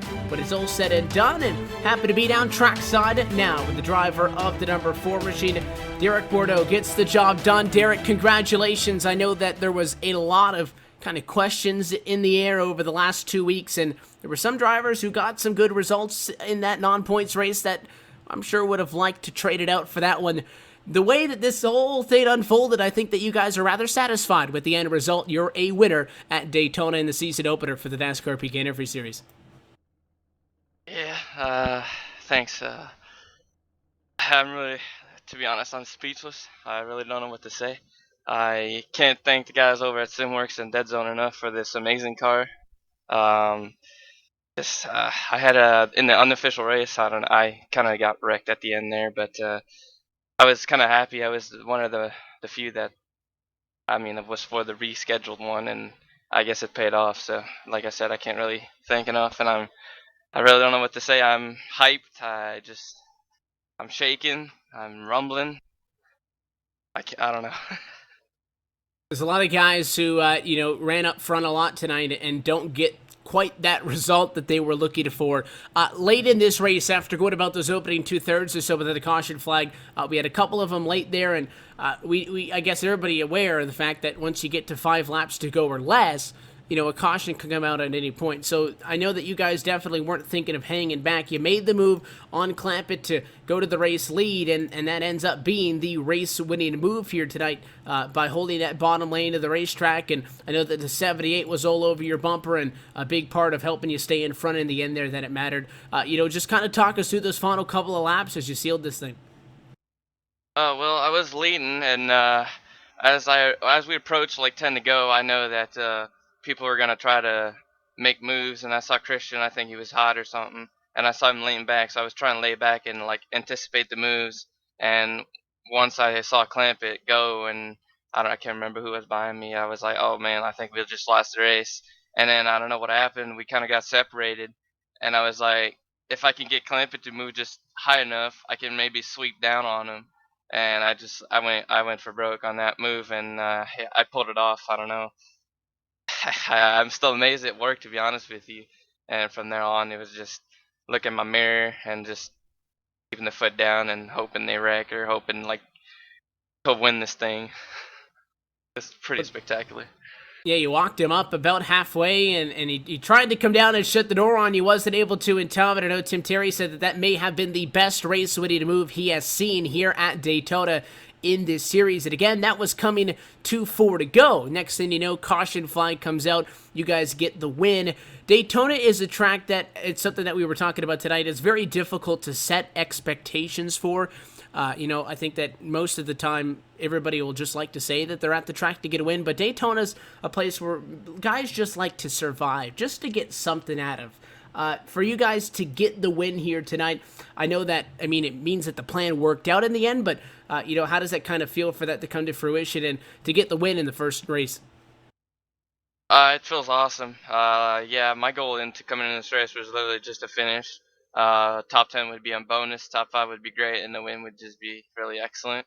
Uh, I mean, I, it's amazing. I really don't know what to say. The fun part is now there's a lot of pressure on you because the question becomes, when are you going to get that next trip to victory lane? And the good news is, if any, is most time when somebody gets a win, they get to kind of sit and enjoy it for 13 days. You only get to sit for 6 days because we get right back at it next Tuesday night for the second race on the season from the Las Vegas Motor Speedway, our first 1.5 miler on the season, which will those types of tracks make up, for the most part, the bulk of the calendar. How do you kind of, I guess, walk away feeling good tonight, but also kind of get right back at the grind and get ready for that race? Yeah, we're just gonna enjoy the win as much as we can, and then we're just gonna go, like you said, and back on the grind. We got a pretty good setup at Vegas. We're just gonna fine tune it for the default weather and some different changes and temperatures and stuff. But I think we're gonna be strong there, so we're definitely hoping for a top 10 there too. Other than that, I just want to thank everybody literally on Simworks and Dead Zone and Iron Lives for coming on board this season, and Hardcore Paints for the beautiful paint scheme. It is your race winner tonight from the Daytona International Speedway, Derek Bordeaux, a winner in the season opener of the NASCAR PK Antifreeze Series. Derek, thanks for hanging out and chatting with us. Go celebrate with the guys, and we will see you next week. Good luck next Tuesday. Thanks, Evan. What a way to get the 2017 campaign kicked off for that 4 team. On the flip side of that beautiful move down the back, Cal Walsh, is Logan Clampett, who ends up on the receiving end of that dive to the inside of the racetrack. He is second tonight, your trackside with him. Yes, Clamp Nation here. Logan Clampett, the number 44 Chevrolet. You've got damage on the front of that Chevrolet. You've got grime all over it. You're out of the cockpit here. Finished in second position. If only you had a couple of those laps. Yeah, I wasn't really expecting that move going into turn 3. I thought he was a little bit farther back, and he got under me, and I gave him the room there. It's better to get, second place or something than to get wrecked. But really wish we could have came out on top there. I got second in the shootout and second in this race, but it was probably one of the funnest races I've ever raced at Daytona. That was really exciting, really stressful, really action-packed there the last 10 laps, and just congrats to Derek there. He He rode a hard race. He was up front all night long, and I had to come up from, I think, around 33rd position to finish second there. Yeah, you were really cutting and scything your way through the field lap after lap. And we did have a couple of those big ones. You were involved in, I think, two of them in different positions throughout them. But either way, it would seem like we were going to have a very good long green flag run, and then it just didn't seem to come to pass. And that was pretty unfortunate, though. But the one that you were directly involved with, though, you ended up getting put down to the apron, and then that just sort of spiraled off from there. But for the most part, just take me through how you managed to make it through the wrecks and just what happened with that big one. I think that was probably the only wreck that I was involved with. I tried diving down underneath Adam and got bumper hooked. I should have stayed below that yellow line, but I came back up on the track, because if I would have stayed below the yellow line down there, I probably would have spun or something. I mean, who knows? It could have been avoided possibly in a few ways, but I mean, we'll have to see if that was my fault or not. There's a little bit of netcode involved, so hopefully we're all fine, all good there. But yeah, I was just kind of riding most of the race there with Ottinger and a few of my other teammates down towards around 30th positions before that first stop, because we saw that they were all bunched up, 3 wide, 2 wide everywhere. So, but yeah, we managed to take 2 tires there, both stops, lefts and rights, and it really paid off and got us track position. Yeah, and you were one of the few cars, 4 or 5, that ended up only taking 2 at the start there. That put you right up front there, and it just sort of it went from there. So a very good run here at the 2.5 miler at Daytona. Next week, not 2 weeks, next week we're at Vegas, and for a lot of people, that's when they believe that the season sort of starts, quote, proper, because it's our first 1.5 miles. How's your plan for Vegas? We have a quick car, decent car. During NIS Open there, Derek and Luza were really fast, so they'll be the cars to beat there next week. But hopefully we can get a decent finish out of it. Really good start to the season, good points, and hopefully we can stay up there towards the top 8 and make that first round of the chase. Well, Logan Clampett here at Daytona, finishing in second, sliding his way through the field, comes home with that number 2 position. We'll see him at Vegas. Logan, thanks for hopping in. Logan, thanks for hopping in the RaceSpotTV booth. Thanks, Cam. All right, and Tim, you are going to be talking with Nolan Scott, the number 16 car, and in his Ford. Yeah, third place driver this evening, Nolan Scott, and it's been a while since we've done this. Great way to come back to this series with a third place run.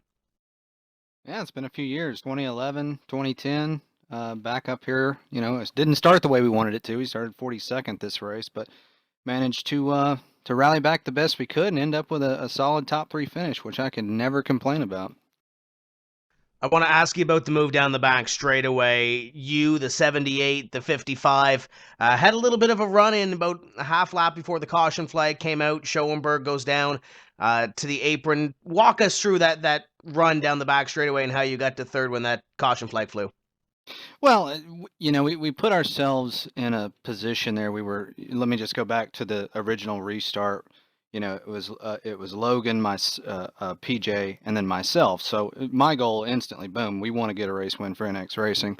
So, you know, we pushed Logan to the front, we got in position, and then me and PJ were up at the top, and we knew we were kind of in a pickle. We didn't have a lot of help behind, and Christian came up to block the outside to try to get on that outside, because at that point, it was probably the only way he was going to win the race. When he did, I kind of made a decision that I said that wasn't going to happen, and I went underneath him. I got overlap, but he wasn't having any of it. So he was coming back down the track towards me, and Schoenberg. I mean, really, I think we all kind of squeezed each other, and Schoenberg just got the raw end of the deal, which I probably need to go speak with him. I talked to Christian. Everything's cool. It was a racing deal between us, and you know, it was an exciting finish. It's the way we like to race. I love seeing that kind of racing, and glad we didn't put him in the fence.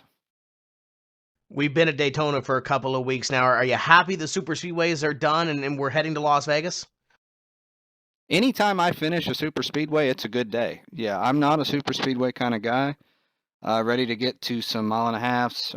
Really, more than anything, looking forward to Dover this season. I think it's great you guys brought that back on the schedule. I think it's probably one of the coolest tracks you've brought back. I'm also really looking forward to Sears Point because that is kind of my forte on the old school side is all road racing. Not much oval experience until iRacing came out. So looking forward to those two events. Looking forward to some short track racing. Ready to get out of Daytona, but and once you finish third at Daytona, you kind of like it a little bit more. So maybe we need to put another plate race on the schedule. I don't know.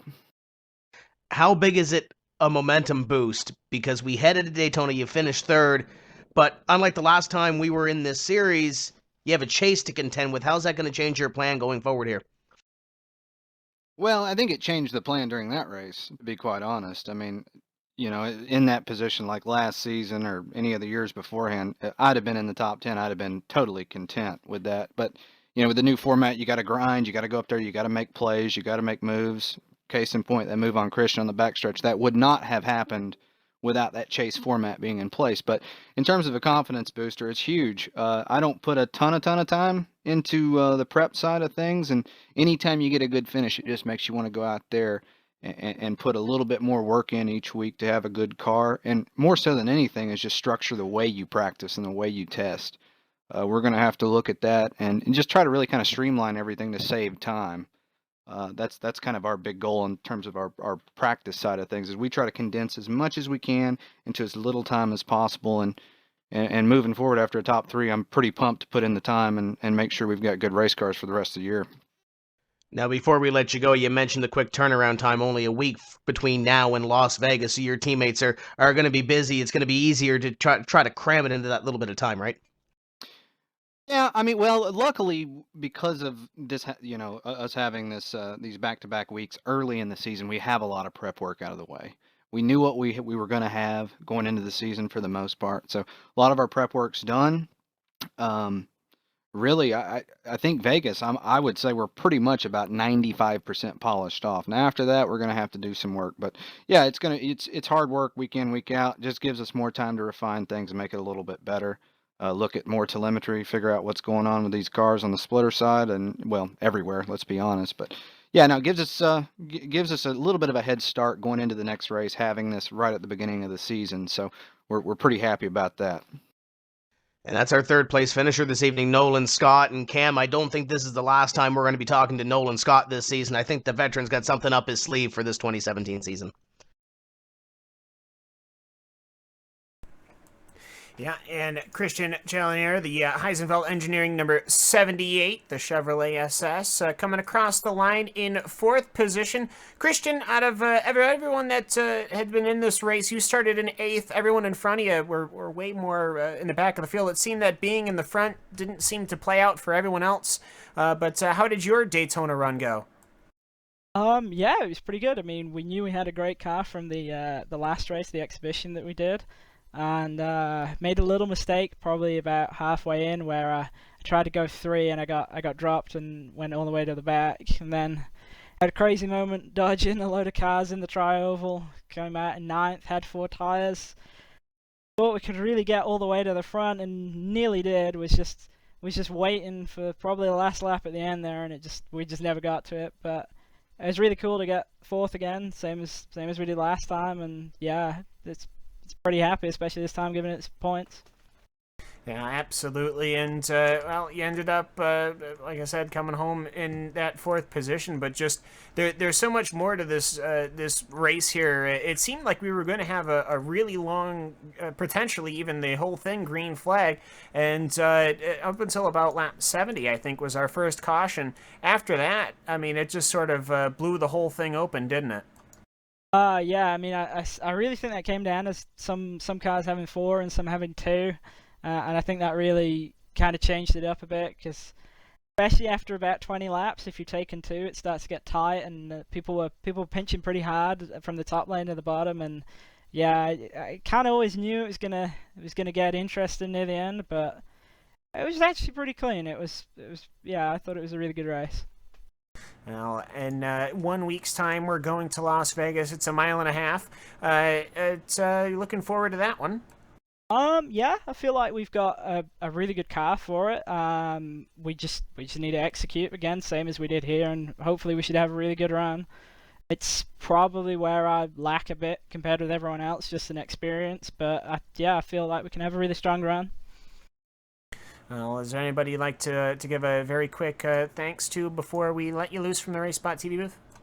Yeah, I could give a big shout out to the two guys on the box. Samuel Rash for the spotting. He live spotted again the whole race. It's pretty intense doing that, so that was really cool for him. And Jason K. Miller for the setup on the car. Again, a great job. Same as last race. It's just a really great car. The sponsors, Hersingveld Engineering, for being a fantastic sponsor, just done a huge amount for us, and iAnalyze Racing as well for, again, sticking with us. And yeah, I mean, they were on the car that won, done a lot for us. Well, Christian Jellier, thank you very much for hopping in the booth with us. We'll see you in 1 week's time in Las Vegas. In the meantime, though, we're going to talk to Ray Alfalla. Tim Terry, you're standing beside our defending champion. And our defending champion comes home in position number 5 this evening. But Ray, let's talk about the last green flag lap, because you probably had one of the most interesting seats when it comes to it. You had Schoenberg exiting stage left, and then you had the wreck just behind you coming at it. What did you see, and what was the sense of urgency in the cockpit? Well, we had excuse me, we had a little bit of damage from earlier in the race. So I was kind of just trying to stay in the draft and stay low, and I found myself like 23rd or something with 20 to go. So at that point, I just wanted to get into the top 10, and then somehow I was like in the top 5. And then I saw Brian get pushed to the left, which I totally thought he was just going to correct back to the right, and we were going to go flipping on the backstretch. That didn't happen. Then the leaders almost wrecked themselves, but that didn't happen. And then we randomly ended up 5th. So it just goes to show you, I mean, these Daytona races, you know, as much as I dislike this aero package we run, because it's really hard to pass, and there's no side draft, and there's just no draft at all. But somehow you end up going from the back to the front, to the front to the back. So, you know, it all turned out well, and you know, we didn't bring the virtual racing school another win like we did in the race that didn't count, but we still put it in the top 5, so that's pretty cool. Great performance by the team, but we'll flash back to last year. It seemed like there was a magnet between you and PJ. Everywhere you guys go, you're together. And once again tonight, PJ Sturgis finishes in 6th, 1 spot behind you. Yeah, we were joking around after the race down the backstretch, like, "Hey, how's it going?" So, you know, it's I mean, I think it's just random. It's Daytona, but it's pretty funny that it happened that way. But no, it's pretty cool. I think that was Derek's first ever race, I think, in the series, and he got his first win. So congrats to him, and you know, shout out to Chris Overland. The teammate finished 8th. I think Bobby Zelensky finished 14th. Brian was in a wreck, and he was running like near the front. And unfortunately, Kyle Putz missed the show after making it in the exhibition race. But well, you know, we'll head to we have a quick turnaround. We'll head to Vegas next week, and we'll see what happens there. Yeah, we have a couple of quick turnarounds here. Have you guys done any work on Las Vegas, or is that a tomorrow thing to start working at that for next week? Oh, we've been working on Vegas for a while now, so it was really weird. You know, we've been running Las Vegas for maybe the past week, and then all of a sudden, today there's Daytona. So, you know, I had to, before the race, I had to get into the Daytona mood, but you know, had Chris setting up on the box, and Al Frazzetto up spotting, and thanks to those guys, and thanks to everybody on Slip Angle. You know, it's a great group of people to hang around with on TeamSpeak, and you know, we have a good time even in the most stressful situations. So, you know, just 1 week till Vegas, but we've already been practicing pretty good. And before we let you go, this is the first time I'm seeing the paint scheme this season. That thing looks pretty slick out there on the racetrack. Yeah, it's a Jake Nichols paint scheme. He won the paint contest that Virtual Racing School put up before the season. We had a lot of good submissions, and it was a really difficult decision just to pick 3 to go into the voting, and Jake's won. So, you know, we'll be running that for most of the season, and you know, it looks I think it looks pretty nice. and it made its way all the way to the top 5 here this evening. Defending champion Ray Alfalla comes home with position number 5, Evan, and what an exciting race, and great to see our champion back up there, and we'll see what he can do and continue the momentum through this 2017 season to see if he can't take away one more. Yeah, and again, it took 2 extra weeks to get to this point, but Daytona's now behind us, and I think that for the guys who we talked to, the guys who come home inside of the top 5, their championship hopes are well underway. And again, still a long way to go, but getting a good result at Daytona can do wonders down the line. For those who had a rough week here, again, the goal is the top 8 this season, and it's something interesting as well to note kind of what championship picture we're going to be talking about, come week number 13 at Darlington, where that chase begins, Cam, because last year, as Ray had noted, or as Tim had noted, talking with Ray, it was Ray Alfalla and PJ Sturgis, really those two for the final 5 weeks off it on their own and tight together. After 12 races last season, I'm not sure we had 8 drivers in it. So while it does seem like a very tight cut to make the top 8, it might even open up the door for maybe 4 or 5 other drivers who, under the old point system, wouldn't have a chance in those final 4 races to do something with it. So it'll be fun over these next 11 weeks watching that top 8 cutoff.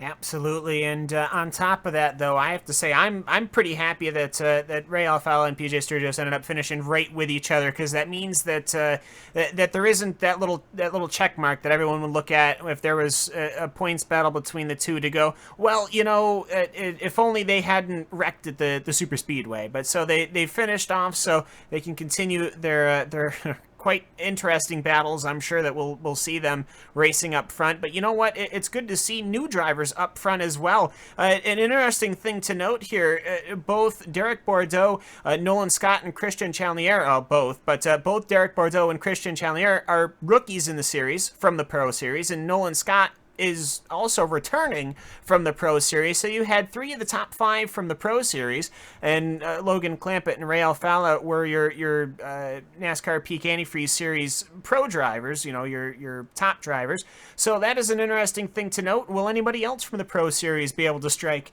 gold down in Vegas? Well, we'll have to find out next week.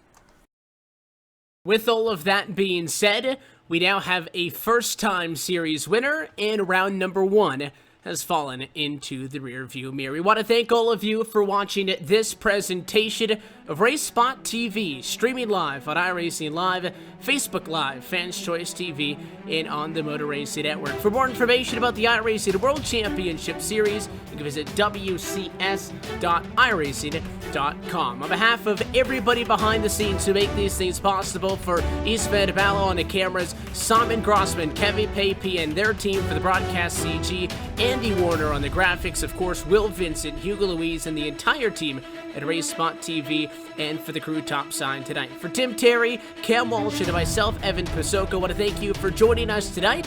You congratulate your winner, Derek Bordeaux, who's now a winner at iRacing's top oval level. We'll catch you next Tuesday night, March the 21st, from the Las Vegas Motor Speedway for the second race of 16 on this, the 2017 NASCAR Peak Antifreeze Series, powered by iRacing. That race and every race can be found right here on iRacing.com/live. Until then, good night.